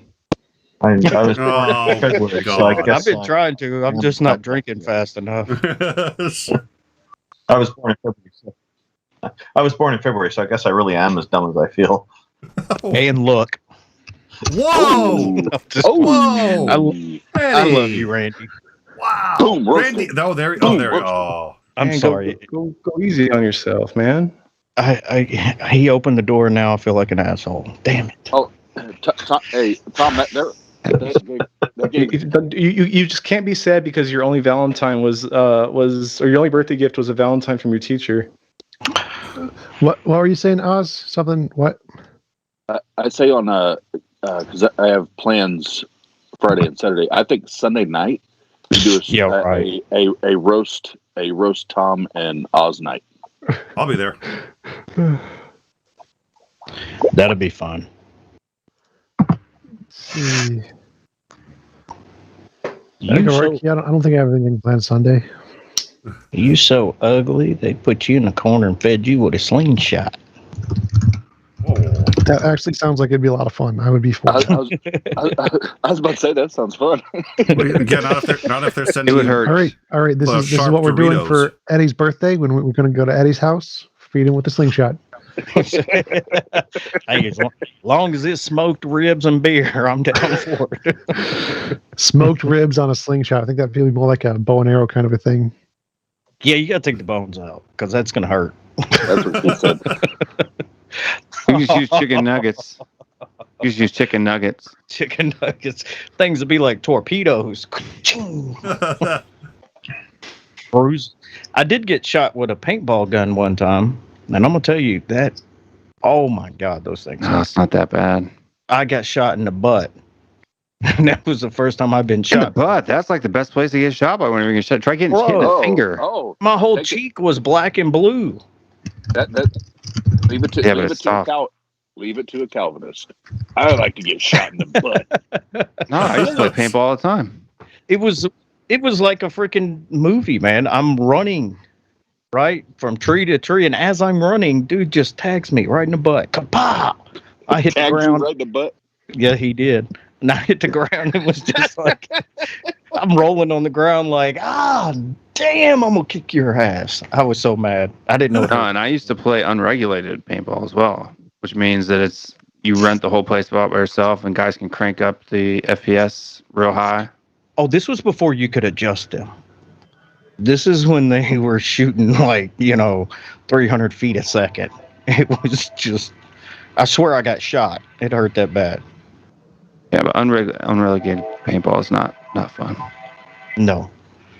I see why they dress up in all the little dorky outfit they do. This is what the They don't do that either. Nowadays they wear they actually wear plate carriers with these foam plates at them. It's pretty ridiculous, to be honest with you. But Hey, I'd be down for it. Somebody say you want to play paintball? I'm gonna have foam plate carriers. Yeah, I think paintball's kind of gone the wayside to airsoft. Yeah, airsoft. Airsoft. I got quite a few airsofts in here. They're just not very soft. What's airsoft? I'm not familiar with this. So Little airsoft, plastic pellets yeah, instead of plastic BBs. Oh, okay. It's so sounds you even can more make dangerous sure than that you take their eye out. It's cheaper. Paintball's expensive. Yeah, it is expensive. Yeah. And messier. I thought I was so cool with a pump. I had a pump. When I was a kid, Paintball we gun. used real BBs. We didn't use plastic ones. We used the copper ones. Yeah, we used to have BB wars too.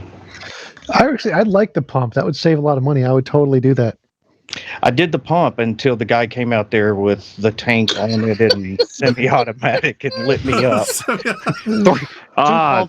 Where is your mind at, my friend? You don't even have to say anything. Just the laugh itself tells me exactly where you're at. It's the way Eddie says it. I love the pump. I love the pump. Baby. Push it. Hold on 1 second. I'll be right back. Uh-oh. You done turned him on now. Pump. He's going to go love his pump.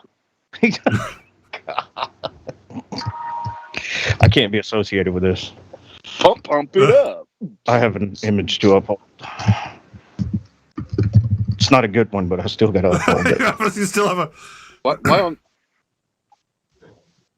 Why on this screen it looks like Randolph is like getting ready to drown in a hot tub or something?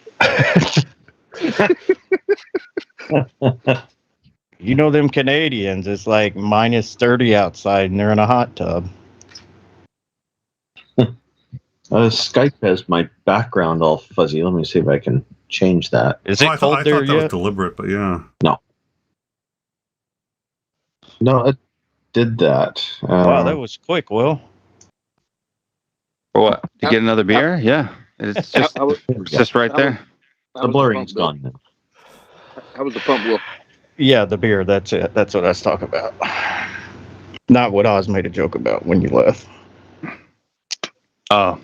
Yeah, I'm not a one pump jump. Sorry, Oz. I can't. You don't apologize to me. I ain't worried about it. What's really going on here? Let's get married. I wanna get married. How old are you gonna be, Oz? 30. 30. Ooh, big 3. You're a youngin', dude. I'm older than Oz. I'm kidding. I'm turning 40. Are you really? You're only a year younger than me, then. Welcome to Seniorville. Age is only a number, motherfucker. That's what they say till you start to get up in the morning and your hip hurts like a bitch. Over the hill, Oz. No, well, hold on. Over the hill. It only hurts like a bitch if you are a bitch. I'm gonna come back when you're 42, and I'm gonna ask you about that hip, especially since you played sports. I'm telling you, it went from 40 now 42. So I feel like this is bad argumentation here, Eddie. Well, listen. They say age is in the mind. Yeah, My mind is telling me I'm getting old. but it's not in bad faith, though. I promise. I promise it's not in bad faith. Okay, Darth. How do you ground that? How do you ground pain? Oh God. Where did Jim go? I'm here. Oh, why are you so quiet? He just realized that Jesus is a myth. I thought I was going to call his mom and bail, but yeah, okay. Oh, I forgot Nick was here. I forgot it was his show. Speaking of moms. Oh. No, you didn't. He's very nurturing. I'm going to see if I can get Jason in here a little. Geez, like I'm quiet and like all of a sudden, like now I'm gonna shut up again. Make up your mind. Oh, Jim, what was your coffee shop's name on LinkedIn? Taboo. TABU. Jim Majors Taboo. I don't know if it's still on LinkedIn or not, but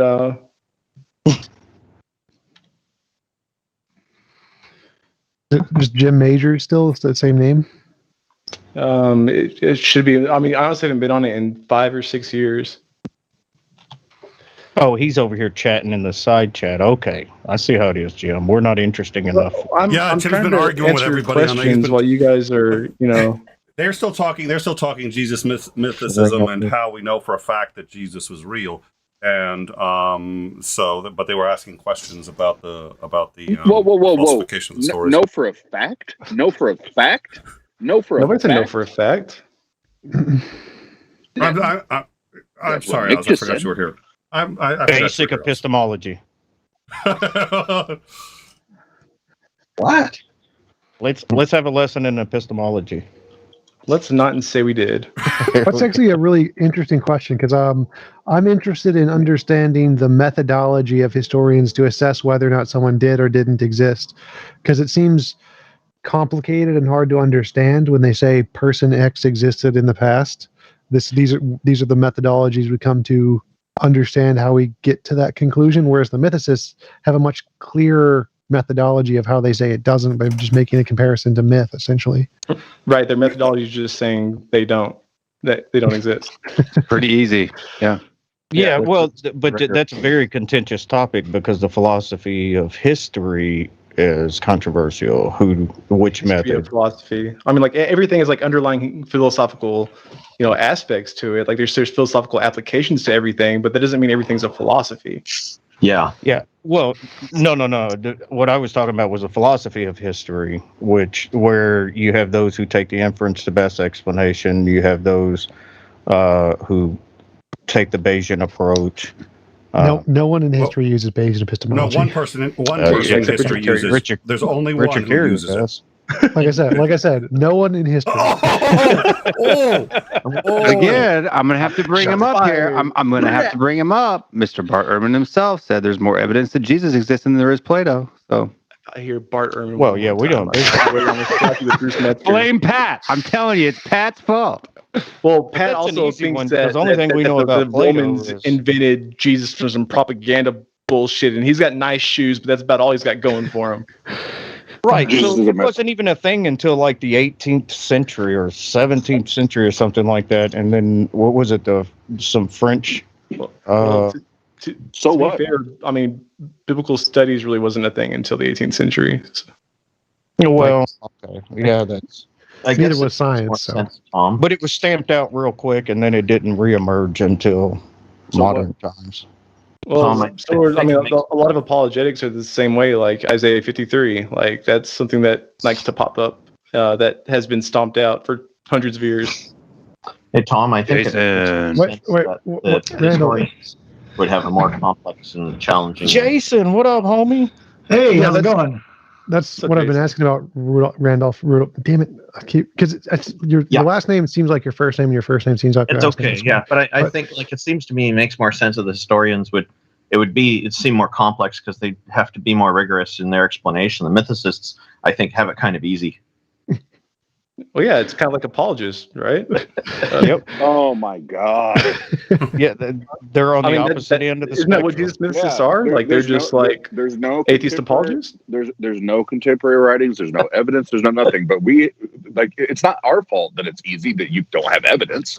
Well, it's not my fault. You don't want to read any farther than what makes you happy. Yeah. And those are just far thrown assertions there, Mr. Jim Majors. Doctor. No, it's officially Mr. It's Mr. It's Mr. Oh no, I don't care. He obviously doesn't respect my opinion. Come on, he's got ivory tower cred. I still think his shoes are nice. Jim Majors has ivory tower cred. I double checked with Oz has got some nice hair too. Oz has sex with his socks on. Oh, that's an abomination. How would you know that, Jim? Yeah, Jim. Why do you know I would like to know what evidence. No, I don't actually want to know what evidence you have for that claim. Never mind. That's one. Eyewitness testimony. Because you can feel the static. You feel the static. Oh no, Jim. Jim knows it's anecdotal. that's an anecdotal claim. He knows. Well, he appears to claim that he was present. I'm just when he says you can feel the static. There's only one way you can know that. Oz, you're anecdotal. Nick, let's just say if we're playing baseball, he's behind home plate. The ump. Oh, wait a minute. So you're the receiver. He's the I'm the ump. No. I said if we're playing, I'm the ump. I'm the one who decides if it's a ball or not. Not officiating. I said if we're playing, like don't he's the batter. Don't try to twist the narrative. Yeah, Oz was careful with his language there. Well, stunningly. I wish he was as careful with his claims about Jesus mythicism. Jesus is still a myth. This is great when I don't even. Then it hit me. When everybody just does the work happy, they're like, I'm just glad that I'm not the one getting. How are those cupcakes, Randolph? He's still a myth. Cupcakes. Yeah, on the scene. We're in the birthday background. Oh, okay. And Oz just keeps flipping in and out. Looks like I'm eating the flour every time I talk. Just because of where I'm positioned. That's funny. That's what she said. Well, I'm not going to go very far in my analysis here, but I'm just going to go ahead and say that Oz obviously doesn't exist because I don't see him. So I'm an Oz mythicist, I think. I am a myth. Oz is a myth. Oz is a legend. He is a legend. He's made up. Yeah. I'll take it. But that's what legend means historically. Well, no, I guess it's not totally made up. Well, I will say that the core historical Jesus is highly mythologized. It is hidden under several layers of mythological white paint. Bullshit. Sorry, that's something in my throat. Somebody's got a terrible cough. That's fine. Not everybody can handle bullshit.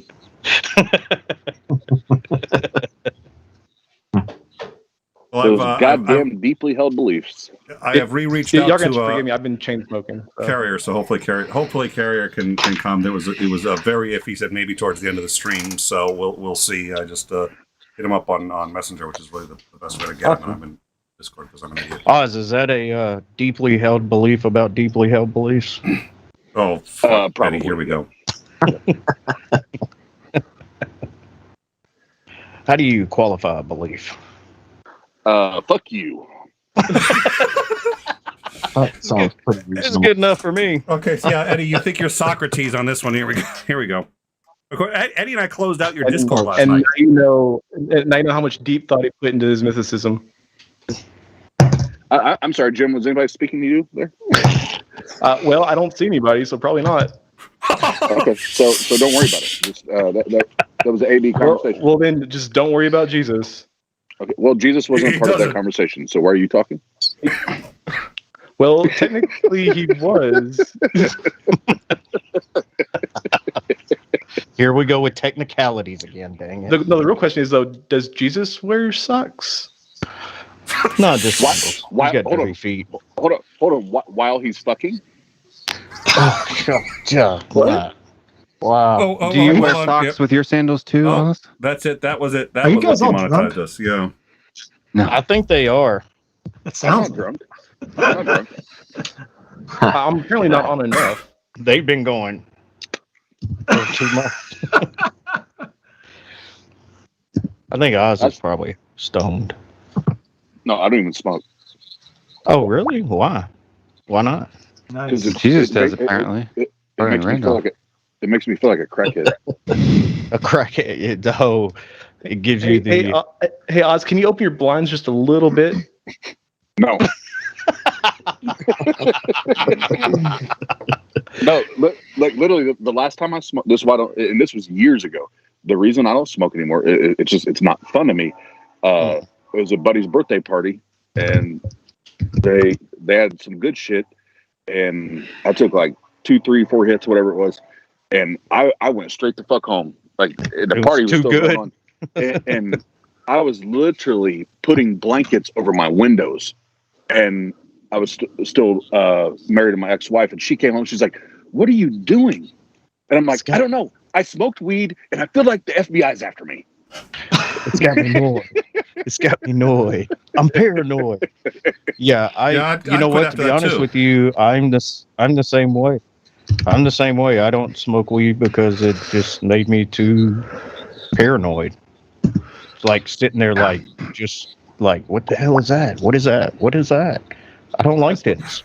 I smoke weed because it calms me down and it helps my back pain. Yeah, and to each their own. Like I'm all about legalizing it. Like for like I have no issues with it. It's just not for me. Yeah, I agree with that too. You know, like when I actually had to stop Background noise in there somewhere. I had to actually stop smoking when I was working on like graduate school because I just couldn't smoke while I was doing that work. I don't know. You wouldn't get anything done. Oh, I had to. For those who know me, I had a heart attack in grad school in my 30s. What? Yeah. Wow. Heart attack year before last. Dang. Or what was it last year? How did Yeah, you know I've never been Oh, in. you had a heart illegal attack last substances. year. I remember that. How is it? I remember your heart attack better than you do. I was freaked out of my mind. Then nobody could get a hold of you. I was just like, Jim, what's going on? And finally, Because I've also had an accident since then and a surgery, and my dad died, and like I had a bunch of like health ish stuff happen. So like it seems strange to say it, but the heart attack is kind of low on the list of things that have happened to me in the past couple of years. I am genuinely sorry to hear that. Jesus, holy, yeah. Well, I mean, I get it. When you get stressed, like all the time merges. Not anymore. I mean, like graduating was the greatest relief that I think I've ever felt in my entire life. Like such a weight off my shoulders. But Isn't it great? it is. It's amazing. Just having finally being able to successfully defend my dissertation and then being like, yeah, okay, yeah, no issues here. You know, Yeah, but if it was that good, why did you do it 3 times then instead of just once like everybody else? Like everybody else, like, I mean, you find me somebody who successfully defends it the first time and I will show you a unicorn. No. I mean, like, why did you continue on from a bad? Like, if graduating was the greatest day of your life, why not just stop at the first one? Yeah. Yeah. What I'm saying. Well, because I stopped at high school because I didn't graduate. What? What is a graduation? Yeah, that's what I'm saying. Well, I didn't even graduate high school. Successfully defend your dissertation. You didn't graduate high school? Are we going to get into the ontology of graduate? Is Oz actually asking the ontology of graduation? I find Eddie to be super smart. Wow. Let's be honest, though. He's got you fooled. He's got you fooled. Like, the United States high I'm a hell of a education can be bullshitter. achieved by anybody. No, I don't think so. I dropped out sophomore year of high school. I don't even know what graduation means. Graduation is just like, you know, an event as far as high school goes. Because I mean, anybody can achieve the same level of education that a high school senior does. I mean, just on their own now. But there are people who just simply, you know, like that kind of like, you know, structure, or, you know, whether it's, you know, some sort of like an authoritarian issue or whatever the case may be, just some people just aren't built for it. Yeah. I hate school. No, mine was due to being in the ghetto. It just in the ghetto. bad influence and lack of oversight. Yeah. Yeah, that'll do it. Yeah. Yep, same here. What was your dissertation on, Jim? On the methodology behind the composition of the Book of Daniel. So basically, it was the purpose behind the 2nd century BCE redactor of the Book of Daniel. His purpose for selecting the court tales that he did in chapters 1 through 6, and the applications for that in the historical context of anti-king persecution.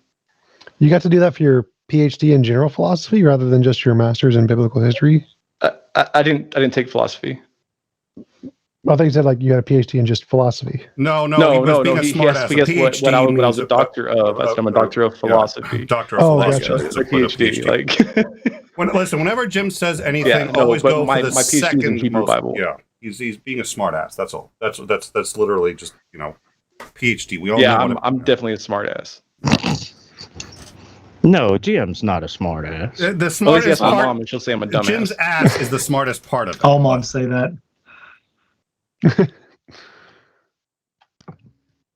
Committee said, let's just give him his PhD, then we don't have to deal with him next year.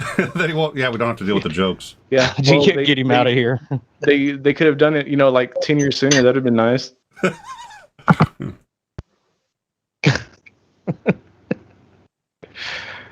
Oh man, can we add speedos to that, please? You can always add speedos to it, especially in this weather. I was reading Bob's comment. That was Oh yeah, pretty well good. they're saying banning socks with sandals, and I have a PNW staple. I have no idea what that. That's Randolph, is that the same bowl that you started with? Yeah, new contents. New content's got you. Same right on. bowl. it was just easy. Yeah, Looks just, like Velveeta to me. Cereal. Searle. Heck yeah. Sorry. I feel like I need to Sorry. go get something to eat. I know. I've been watching everybody else eat all freaking night. Right? I've been watching y'all like enjoying your vacations, like in Tahiti and a little tiki bar and a little birthday party, and I'm just over here with a microphone. You want us to pitch in and get you a camera? No, I have one. My internet's really bad right now. It's the weather or whatever. There's a cloud in the sky. Right, a cloud. Now they're in Jamaica, man. Boomba clap boy. Too big on mom. You I went have to the wrong. no idea what you just said. I think The Will Boomba may Clap have Boy. went to the pit of darkness. No, Will went to what was it? What was it we were talking about earlier? The Get God him? damn it, never mind. Nope. Well, I mean, you guys switched scenery, so you probably dumped him in the ocean. Will was predetermined to go there. Oh, it was pure. Yeah. yeah. Now he's Now is Calvinism swimming with cool? the fishies. Not so cool anymore, huh? Oh, now that you were swimming with the fishies, motherfucker. Yeah. Well, if he's a true Calvinist, he'll say that it is cool because it's God's will. That's all right. He has God's to show plan. his divine God's wrath. plan. Oh, you know what? If the Calvinists really want to be hip and get more people involved in Calvinism, they should adopt that Drake song as their motto. God's plan. God's plan. God's plan. God's plan. I think all Calvinists should become Universalists. I don't think so. I think that'd be good. for There's everybody. Will. Yeah. Will, Oh, Will disagrees with We me. mentioned the Calvinist and Will shows back. Yeah, I pop up. You see, like was the ghost of John predetermined Calvin to. appears. It is. So, Will. Yeah. Are you a compatibilist? Oh, here we go. No, I'm not. Most Calvinists are not, are they? I would say that it's probably about 50-50. But they have no free will or choice for. So, their part in salvation. I think it's kind of ridiculous. They use semantic games in order to define free will in a way that allows God to be sovereign as well, saying that. So, like, take Matt Slick, for example. His definition would be that free will or freedom is to act within one's nature. So it's because man's nature is decided by God, It was predestined. and then compatibilism works, right? Well, I think that's all compatibilism, even on the atheist view. Compatibilism is just saying free will is compatible with determinism, so it's just determinism. So you are a Calvinist, though? Me? Yeah. So how close are you to being a Universalist? Like, because I mean, they all wind up there eventually. Not anywhere close. No, they were not predetermined to be. That's like asking a member of Antifa how close are they to becoming a member of the KKK, isn't it? Oh no, come on, that's not even close. Oh well, they actually are kind of close. They're just on the opposite end. Yeah. No, yeah. I don't what think if I've ever God met a wanted to Calvinist save that everyone? became a Universalist. Right. Well, what if God wanted to save everyone? What if God wanted to save everyone? Yeah. Right now we're getting into a huge thing. Because if God wants to save everyone, that's what she and said. he has the ability to, God- then God universalism doesn't- is the truth. God doesn't want to save everybody. I am in the middle of right now. Kind of, I don't know what the smart guy word to use is, but I'm in the middle of kind of, I guess you could say, proof texting a theory that I have that even God himself doesn't have free will in the libertarian sense. He's in an existential crisis. So he's bound by his own standards. Right, his own nature. Yeah, sure. Oh, so you're a necessitarian? I don't know. Yeah, I'm learning all these new terms in the middle of this in the study that I'm doing here. God could not have created a different world than the one he created. This is the only world he could have created. Well, no. So what I'm doing what I'm judging it on is his characteristics. So if God is omniscient, what is a myth? What does that imply? Right? What does omniscience imply? If you're omniscient, you're not making choices because choices require, weighing options. You know what I'm saying? Was creation a choice? He simply does and does not do. But was creation a choice? If you know all things at all times, right? He just did it. There was no choice in doing it. For you mean like before he created that he was going to create at an eternity from then. So I don't think that God has option A and option B. Was like, which one should I do? No, exactly. So that's what he was talking about. Necessitarianism. Yeah, that would be necessitarian. It's not necessarily that so if God is perfect, right, and in his perfectness, in his omniscience, right, that he would just do and not do. There is no, well, should I do this or should I do that? If you know all things, you just do. I'm actually going in a different direction. I'm going towards open theism. Ooh, I like that. Greg Lloyd. Libertarian open theism? Do what? Libertarian open theism? Libertarian open theism? Yeah. I'm not.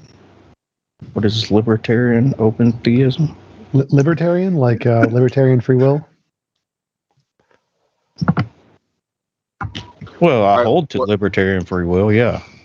So I have a new addition to my theory, and Randolph's I think heard my. Yeah. You're talking. I'm sorry, I didn't mean to cut you off. Will you're talking about God's not knowing counterfactuals or not knowing what free creatures will God do. knows. Well, not just knowledge and counterfacts. I believe God not knows just knowledge, both but facts his and ability to do otherwise. Well, it's not his ability. And not only that, but it's to the point where I think it's also to the point where I think that, and because of the delay, I've now lost my train of thought. If it comes back to me, I'll let you guys know. It's about option A or option B. God doesn't have an option. All right. Well, it's not that he doesn't have an option. It's that there's you have perfect information. Yes, because I've been enjoying the chat, but I got to be up in like 6 hours. Oh, well, thank you so much, Jim, for joining us. Yeah, awesome, Jim. You can sleep when you're dead. Yeah, well, if I don't go to sleep now, that'll probably happen. Go, Jim, go take care of yourself. Take good care of yourself. Go get some sleep. We normally have these on Fridays. We will be having the one on Friday, this Friday. We're doing it today because the last one just had so many technical issues. I wanted to redo it. So we're redoing last Fridays. It'll be again Friday if you're available. But either way, thank you so much for coming. Is there anything you wanted to plug and just mention before you bail?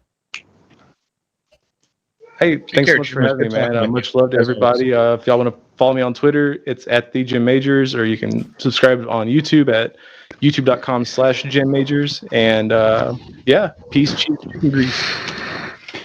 Thank you, Jim. Jesus is a myth. Nick sabotaged the last one, so he owed me this one. I did. But I remember what I was going to say now. Oh yes. Hold on. So I don't break everything up real quick. I need to get back to work because tomorrow I launched the new DJ business tomorrow, so I got to finish some shit up here tonight. Rock on, baby. Nice. Congratulations, Oz. No pun intended. Thank you. Hope it goes well. Y'all have a blast, but I'm gonna go get back to work. Thank you so much for stopping by. I appreciate it, Oz. Blessed. Good night, Oz. Did he say y'all be blessed? Yeah. Hell no. He probably said, We're "I'll probably be going to be dressed." wrapping this up in about 15, I- 20 minutes I- anyway. he but- definitely did not say that. That was completely. Yeah, that would have been. That Eddie would've been- gets that reference. Yeah. All right. So Eddie, Yes, I get. Will, please continue where you were. Hopefully, you haven't forgotten it. You got just have a pen and paper nearby and write this shit down. Jesus is a myth. Oh, Sounds good. that was well done. I thought it was gone. Shit. But yeah, so basically what I was saying is that the reason why that I think that compatibilism is just I think it's a cop-out, is because, like, if you look at the way that Romans, I think it's 9, what is it, for whom he foreknew, right? He predestined, and whom he predestined, he called. So if you're looking at that in the scope of omniscience, right? God he's not learning anything, right? So he knows all at once, right? So if he foreknew, so whether you think you have free will and God is just allowing you to do those things, because of your free will, that's all kind of not the case, because if he foreknew before the foundation of the world and he created the world with that having that foreknowledge, he has literally determined you to do those things anyway, because he saw it, created it, and made it. So whether you have free will or not, you only have it because God's determined it to be so, if he created all that is. So I think it's kind of a free will, compatibilism. It's all a cop-out, because if God foreknew and then created the world in that manner, he's determined that to be the case. This is like the problem of evil. So either way you get around it, God is the ultimate cause. It doesn't matter what's position you hold. He's effectively the ultimate cause for all that is, if he created all that is. I do like what Christopher Hitchens had to say about free will. He said, if we have free will, by definition, we cannot be granted it. We can't be given it. And he goes on and says something about a paradox that got a little distorted, states that, of course we have free will. We have no choice. To say that it's a gift is to negate the whole concept of free will on its face. So, if that isn't self-evident, I can't think of anything that would meet the definition of being self-evident. Yeah. Yeah, I don't know if I agree with that. I think that you can have something like a computer that doesn't have consciousness, and if there was such a thing as free will, you could download free will into the computer, and then it could start making decisions on its own. So I think you could give free will if it was a thing that actually existed. But then you're writing that program into the computer, are you not? You're writing the free will program into the computer, but not how it acts on the free will program. So if there's actually like a freeness thing that you could give to people and they could then use that to be free, you can give them the freeness thing without determining them of what they're going to do with it. I mean, we do this with machine learning. I mean, we write code that allows algorithms to learn, and there are algorithms that paint and that do creative aspects. Ultimately, you've determined them to do so. Yeah, but hold on, Will. What you're doing though is you're taking the idea of determinism and free will and you're kind of redefining them. The way that it's talked about in philosophy is not the same thing. So if somebody could give you free will, it doesn't mean it's determined. It's determined you're going to have free will, but that's not determinism. And one of the problems with the computer programming is that true random number generation still remains a challenge. It's all based on various algorithms, and there's secure random algorithms which are used in encryption and data security that are fields that put out stuff that doesn't really look like it has a pattern, but if you let it go long enough, you'll still see patterns. I just think that the problem with God is that if you're going to claim free will, you have to deny omniscience. I don't think so. Otherwise, you have a paradox. I think it's hard to avoid. Because God couldn't have known everything that you would do and create the world in that way if you were truly free. Well, but so this is the argument that Arminians would make. But that would be just foreknowledge making God's decisions dependent upon man's decisions. I don't think that omniscience would just mean that he has perfect knowledge, whatever perfect knowledge means. So if perfect knowledge meant a knowledge of counterfactuals, then that would be the perfect knowledge. But if perfect knowledge meant he can't have counterfactual knowledge, then what it is that he holds is what perfect knowledge is. It's not perfect then, right? And when I talked with Why is it not Graham Oppie perfect? about this, I talked with Graham Oppie about this a few months ago, and just briefly, and he said that with omniscience, there's a lot of theists these days who don't really see it as a view of the future. It's not knowledge of that. It's knowledge of the past up to what the situation is now. So it seems the idea of omniscience is changing a bit. Yeah, Well, I think that's what I'm they saying. have to redefine it, right?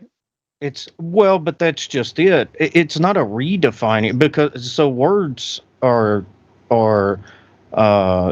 what we assign the meaning to. Words aren't prescriptive, so we actually define terms. And as our philosophical thoughts progress, you're going to have a change in definitions. But I don't even think in orthodoxy omniscience required a denial of free will. Yeah, so like, I mean, there's a ton of scripture. So you could kind of be say, like, well, I when the Bible says that God declares the end from the beginning, that doesn't necessarily mean he's saying that he's planning everything that is. Right? Like, yeah, it could be. One possibility is God from the beginning to the end, based upon what free creatures would choose to do, which is what Molinism would say, that he knew what creatures would do in any given situation. So he placed everyone in a place where his will would still be achieved at the end. Right, but then he's still determining the outcome. Yeah, it's but hard, that it's hard to doesn't imagine mean free that, will in that that set of it's circumstances. actual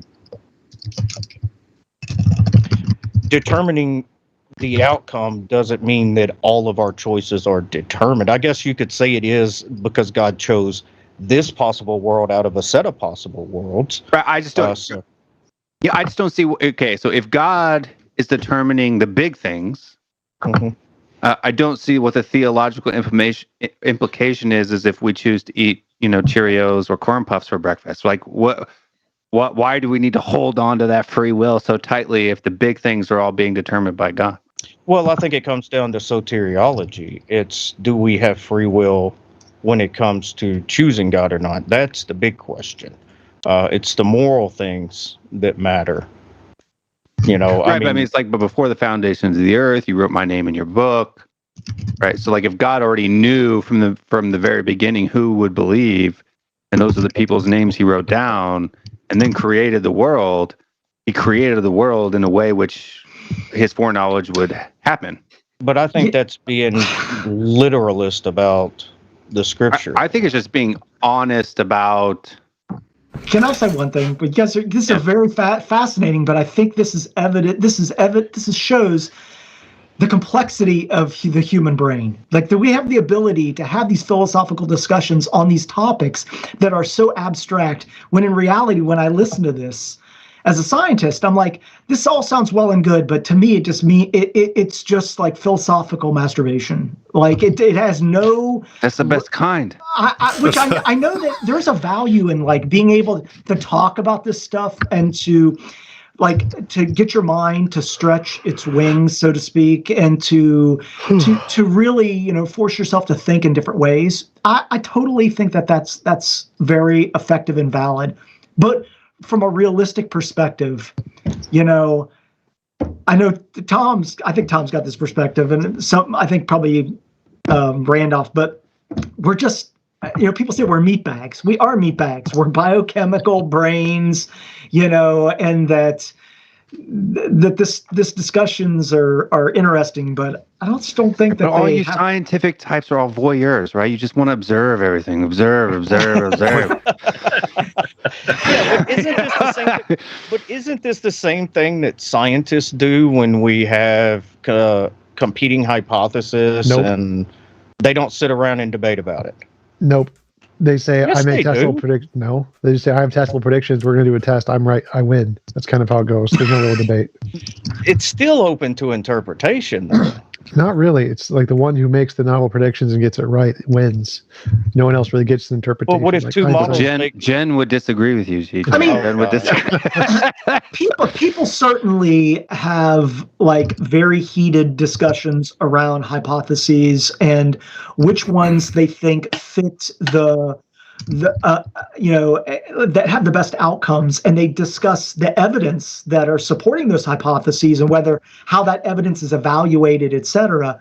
But the philosophical components, like when we start to get into the nebulous facets, typically scientists try not to get into very subjective components. I mean, there is that discussion, but it's To answer Eddie's question, no, there's never two hypotheses that make the same prediction and then discover the prediction to be correct. That's usually not the case. I don't think that's ever happened in history. Maybe No. I mean competing hypotheses that make predictions. They may not make the same predictions. For example, like Newtonian physics is true, and so is the theory of relativity. And if he would have never questioned the paradigm of Newtonian physics, then we wouldn't even have the theory of relativity. Well, Newtonian mechanics made predictions which were correct, and then general relativity made more predictions which were discovered to be correct, which then overturned Newtonian mechanics because it didn't make the predictions. It's a Well, it refinement didn't process, overturn it. really. We still use. Well, it did. So Newtonian mechanics has been proven false. It's right to a certain degree. Yes. General relativity is Right. more right. It's significantly more accurate. So Newtonian mechanics has been overturned and is not used in physics anymore, essentially at all, other than just for simple calculations. I'll take your word on it, but I don't think that's true. But Pat is here, and Pat, Dr. Jim Majors is very upset with you right now because you've turned me on to Bart Ehrman, and I've been quoting Bart Ehrman all night and getting on his nerves. I won't tell you what he turned me on to. That's awesome. You're muted. No, he's not. I can hear him. No, I can hear him. He's got a delay. He's got a Yep. lag. I have a delay. Oh, okay. I can hear you now. What's with your delay, Pat? I noticed that something's with your system. I'm going to be honest with you. I don't know. Are you using OBS? No, I'm not using anything. Are you using a wireless headset? Yep. Oh, that's what it is. Yeah. Oh, Yeah, you I got can to switch it out. No, it's okay. I didn't mean to say anything about it. I'm just. No, it's okay, man. No. Now I'm gonna fix it because you're being that guy. Now, wait a minute, though. His audio ostensibly isn't wireless, so even though his headset, if the audio, because it's the audio that's behind. Yeah, it is. Well, if he's responding late because he's hearing late, then that would. No, but if you see his lips that would aren't be what it synced is, to the sound, so the problem is the sound, the Oh incoming yeah, that's sound true. has You're right. a Yeah, delay on it. Is that any better? it Yeah. is better. Spot on. Okay. No. All right. We know what the problem is. Oh yeah, much better. Yeah, with Bluetooth, you get a slight Science. delay. We had a I will tell hypothesis. We tested. I will tell you that I'm pretty proud to turn Will onto Bart Ehrman and Dr. Metzger. I mean, because really, Bart Ehrman is he was a protege of Bruce Metzger. So. Well, I'm disappointed it took him this long to listen to Bart Ehrman. Yeah. I admitted I'm to just Pat, messing. I'm not into textual. I wasn't into textual criticism before. I am now, though, and in fact, my favorite ones, not besides reading the book that you gave me, Pat, I've been watching a lot of Bart's YouTube channel and also his debates with Daniel Wallace, which is also And one thing about Ehrman is he's not a mythicist. yeah. No. And people assume that he's a mythicist because he's a textual critic, but he actually wrote a book like defending historicity. Yeah, he said there's more evidence for Jesus than any other historical figure. Yeah, there's only like two historians Of who are ancient actually times, mythicists. Like most atheist historians all believe Jesus existed. Well, even That's not true. Carrier That admits is- that the burden is on the burden. It's not. I mean, No, so there's only like two academic mythicists. Like that's the vast majority. Like this is something that literally Bart Ehrman himself says, and so does Richard Carrier, and so does Robert Price. But the problem is you're creating a binary that historians don't buy into. To say that many historians look at what they call the chimeral creation and the mythologizing of Jesus, right, as a historical personage. So no one's going to say that the historical Jesus is as defined in the New Testament. Very few historians. Many few historians will say that they don't even know if Jesus is actually the Jesus talked about. There's like 9 or 10 Messiah figures within the first 50 years of the first century that people attribute to possibly being the genesis of Jesus, but they're not defending Jesus. They're defending the movement that probably arose. They're defending him being based in a human person. So that's what it means. Mythicism means he's based in a fiction, whereas everyone else says he's probably a real person that was built on. That there was probably a real person, right, or a series of people, right? Then even a lot of historians won't say it's one person. They'll say they took a little bit of this guy from 25 AD, mixed in something from some guy at 50 AD, and then they've kind of amalgamated him in. That's one of the leading theories right now, that the Christ figure is a amalgamation of several stereotypes from the period, archetypes, if you want to call it that. Absolutely. So leading theories. Well, unless you're going to defend the historicity as determined in the Gospels. So, like, even Ehrman wrote a book called Making Jesus. It actually goes through and recreates, looks at 9 or 10 key figures from the period and says it looks like it's a lot of this guy, a little bit of that guy, some of this guy. Yeah. So, I mean, Ehrman's a historist. He's a historist, but he's not defending the single, gospel. So it's not a binary in history. We don't really. Somebody is pounding the keys. I think it's Randolph. Sorry about that. Very few people very few historians actually defend. When you say historical Jesus, typically that is one guy walking around Palestine. That's not where a lot of historians land, and in how mythologized Jesus was seems to be the common debate.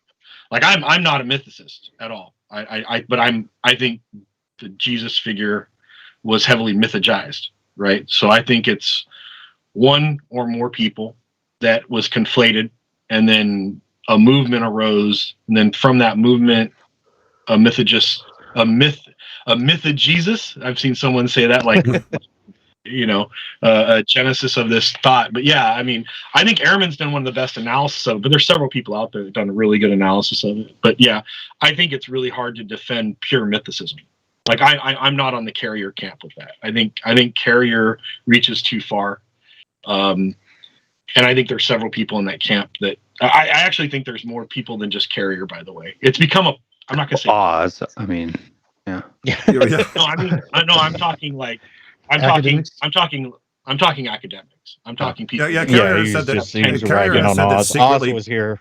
People have told Carrier that they are mythicists, pure mythicists as well, but they've stayed away from it because they're aware it's so controversial, and especially applying Bayesian analysis. To say they're mythicists means maybe I just don't. I want to make sure I understand. Does it mean that they think that that's an amalgamation? Is that what they? No, or it's the opposite of that. I have colleagues that basically won't even defend any historicity. They are full mythicists like Carrier.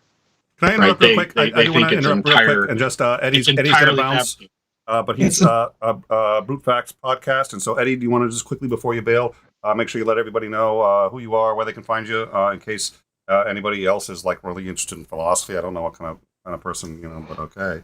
Well, and also Eddie, let us know where you get your beard cream, because that's yeah. I've noticed, Eddie, that we've inspired a lot of people to go out and try to grow beard. Tom, when are you going to grow yours? Yeah, come on now. Yeah, got to get with the beard game. I have Tom. You'd be so handsome with a beard, man. Oh, it's one of those handsomer enhancers. Blondes love beards. Yeah. I've got a YouTube channel, Brute Facts podcast, all the major podcast platforms, and a website, brutefacts.com. I interview a lot of atheists, Christians, agnostics, everybody in between, a lot of academics. So I had a fantastic podcast coming up. Podcast coming up on the 7th of October.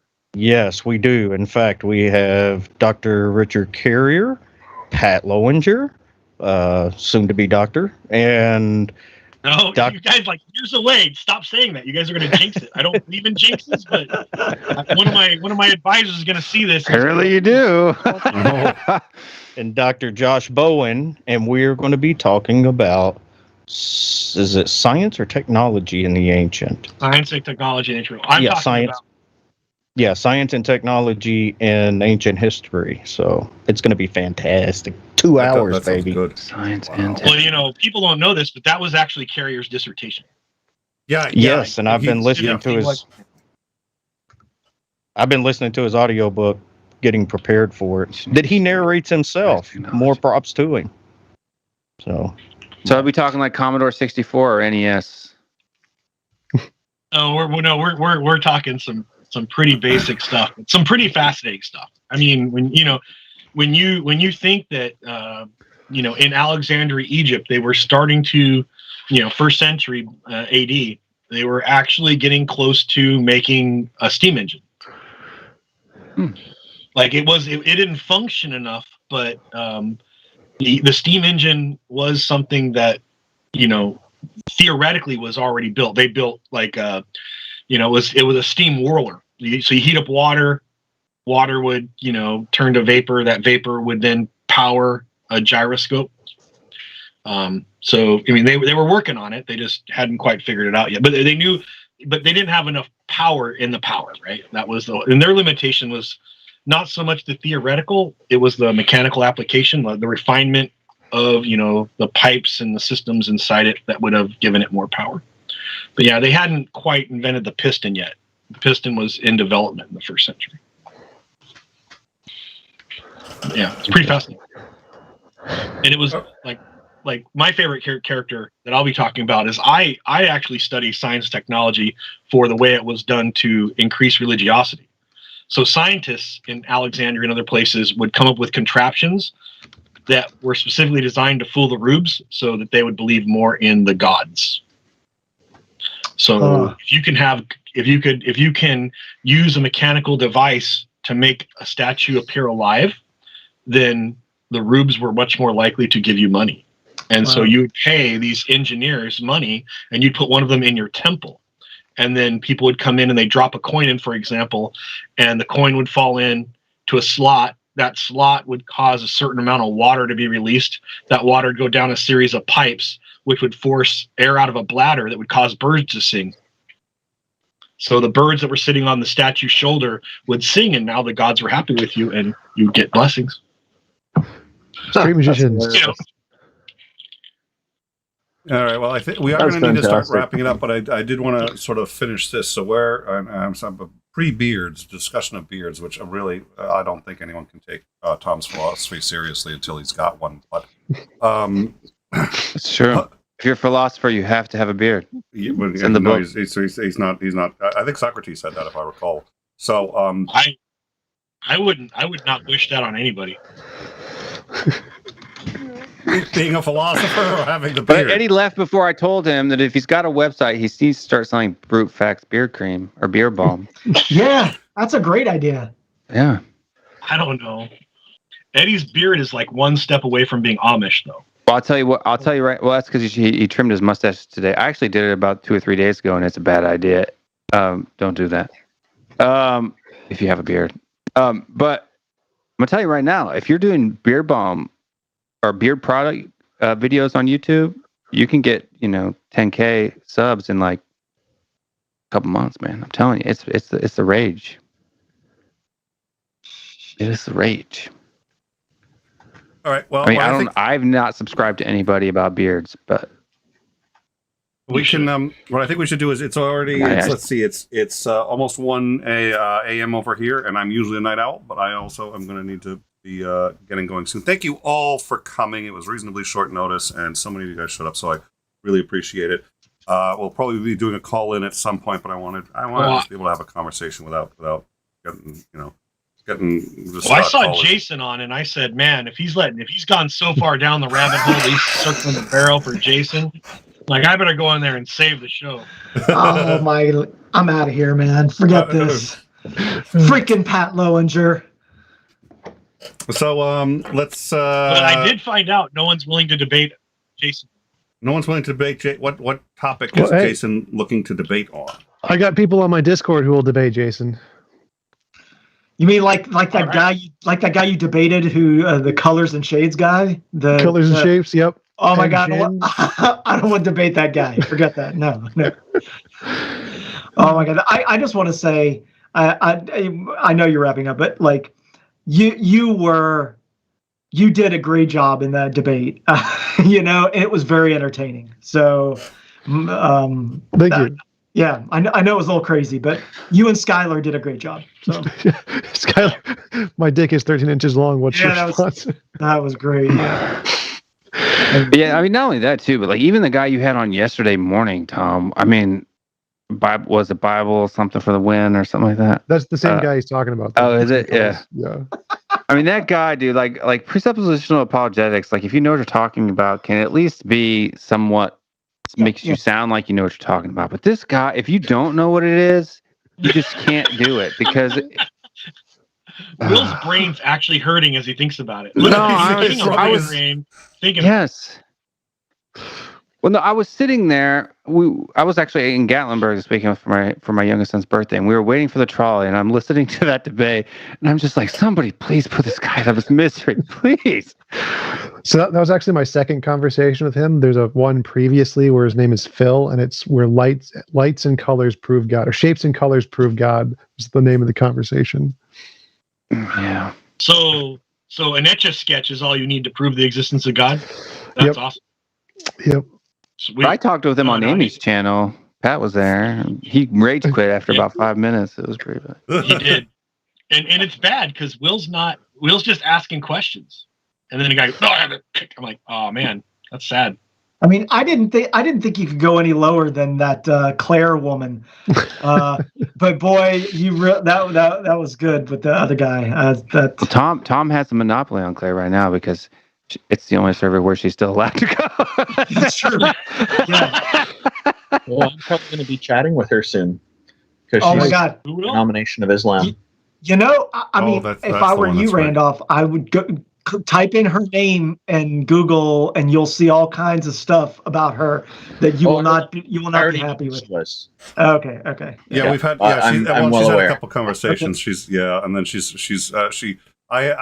commented on a number of our shows, and I've engaged her on Amy Newman's once or twice, and she's come in and commented on a couple of our shows. I encountered her back on Google Plus, and she's gotten more controversial since then. Yeah, she's well, and then good luck with that. I wasn't gonna. I told her that I'd be happy to have these discussions with her, at least on in text and whatever. She's like, "When are you gonna have me on the show?" I was like, "That's no. I don't think." I do think T-Jump's server has the reputation of being a boxing ring. Like it really does. It's intellectual boxing. If you go into it, get ready to get punched in the face. I mean, that's just the way it is. If you come in with a bad attitude, here you go. Right. So. All right. Well, let's add. I don't even think I'm on. I didn't realize Tom, you had a Discord. So let me know what it is. Hit me. Send a link to me. I'd love to hang out. But let's. We do need to start wrapping up. I do want to say Discord. I like T-Jump's channel. Discord.io/tjump. It's Discord. Perfect. 2 men enter, 1 man leaves. I have to reply to Randolph because I've been reading the live chat and all of that. Thunderdome reference. Really, Randolph. So what was the other one I was trying to remember? It was. Bartender says, "We don't serve faster than light particles here." Tachyon walks into a bar. Oh, come on. That was a good one. Okay, yeah.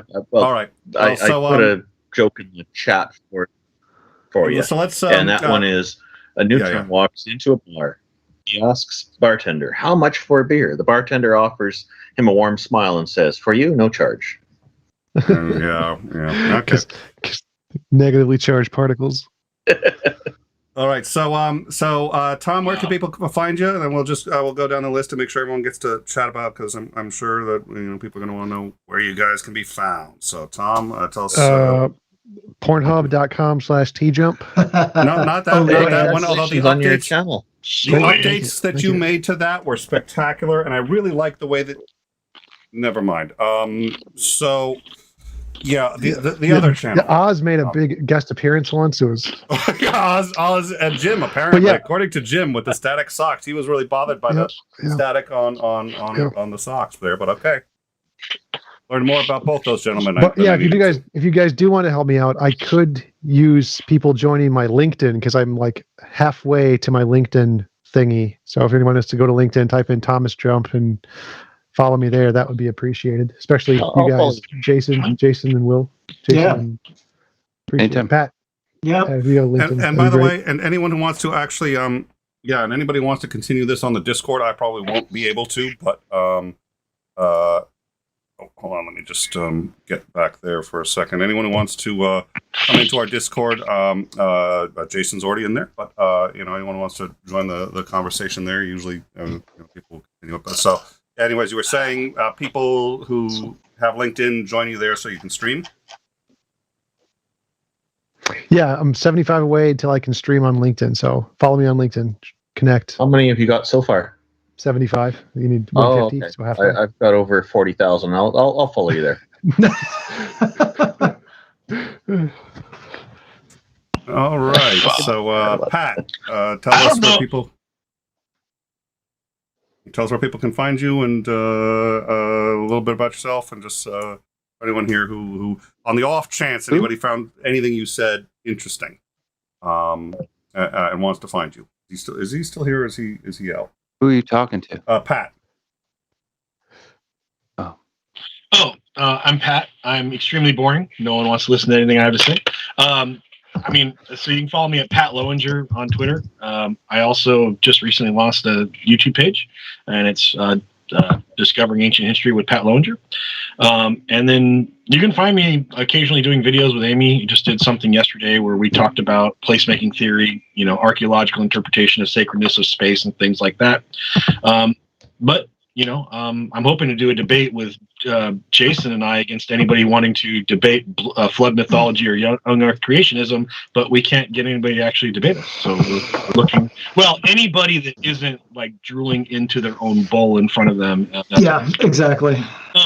It's great. You can find me annoying Nick at every possibility because he's got $500 jackets he wears when he film shows.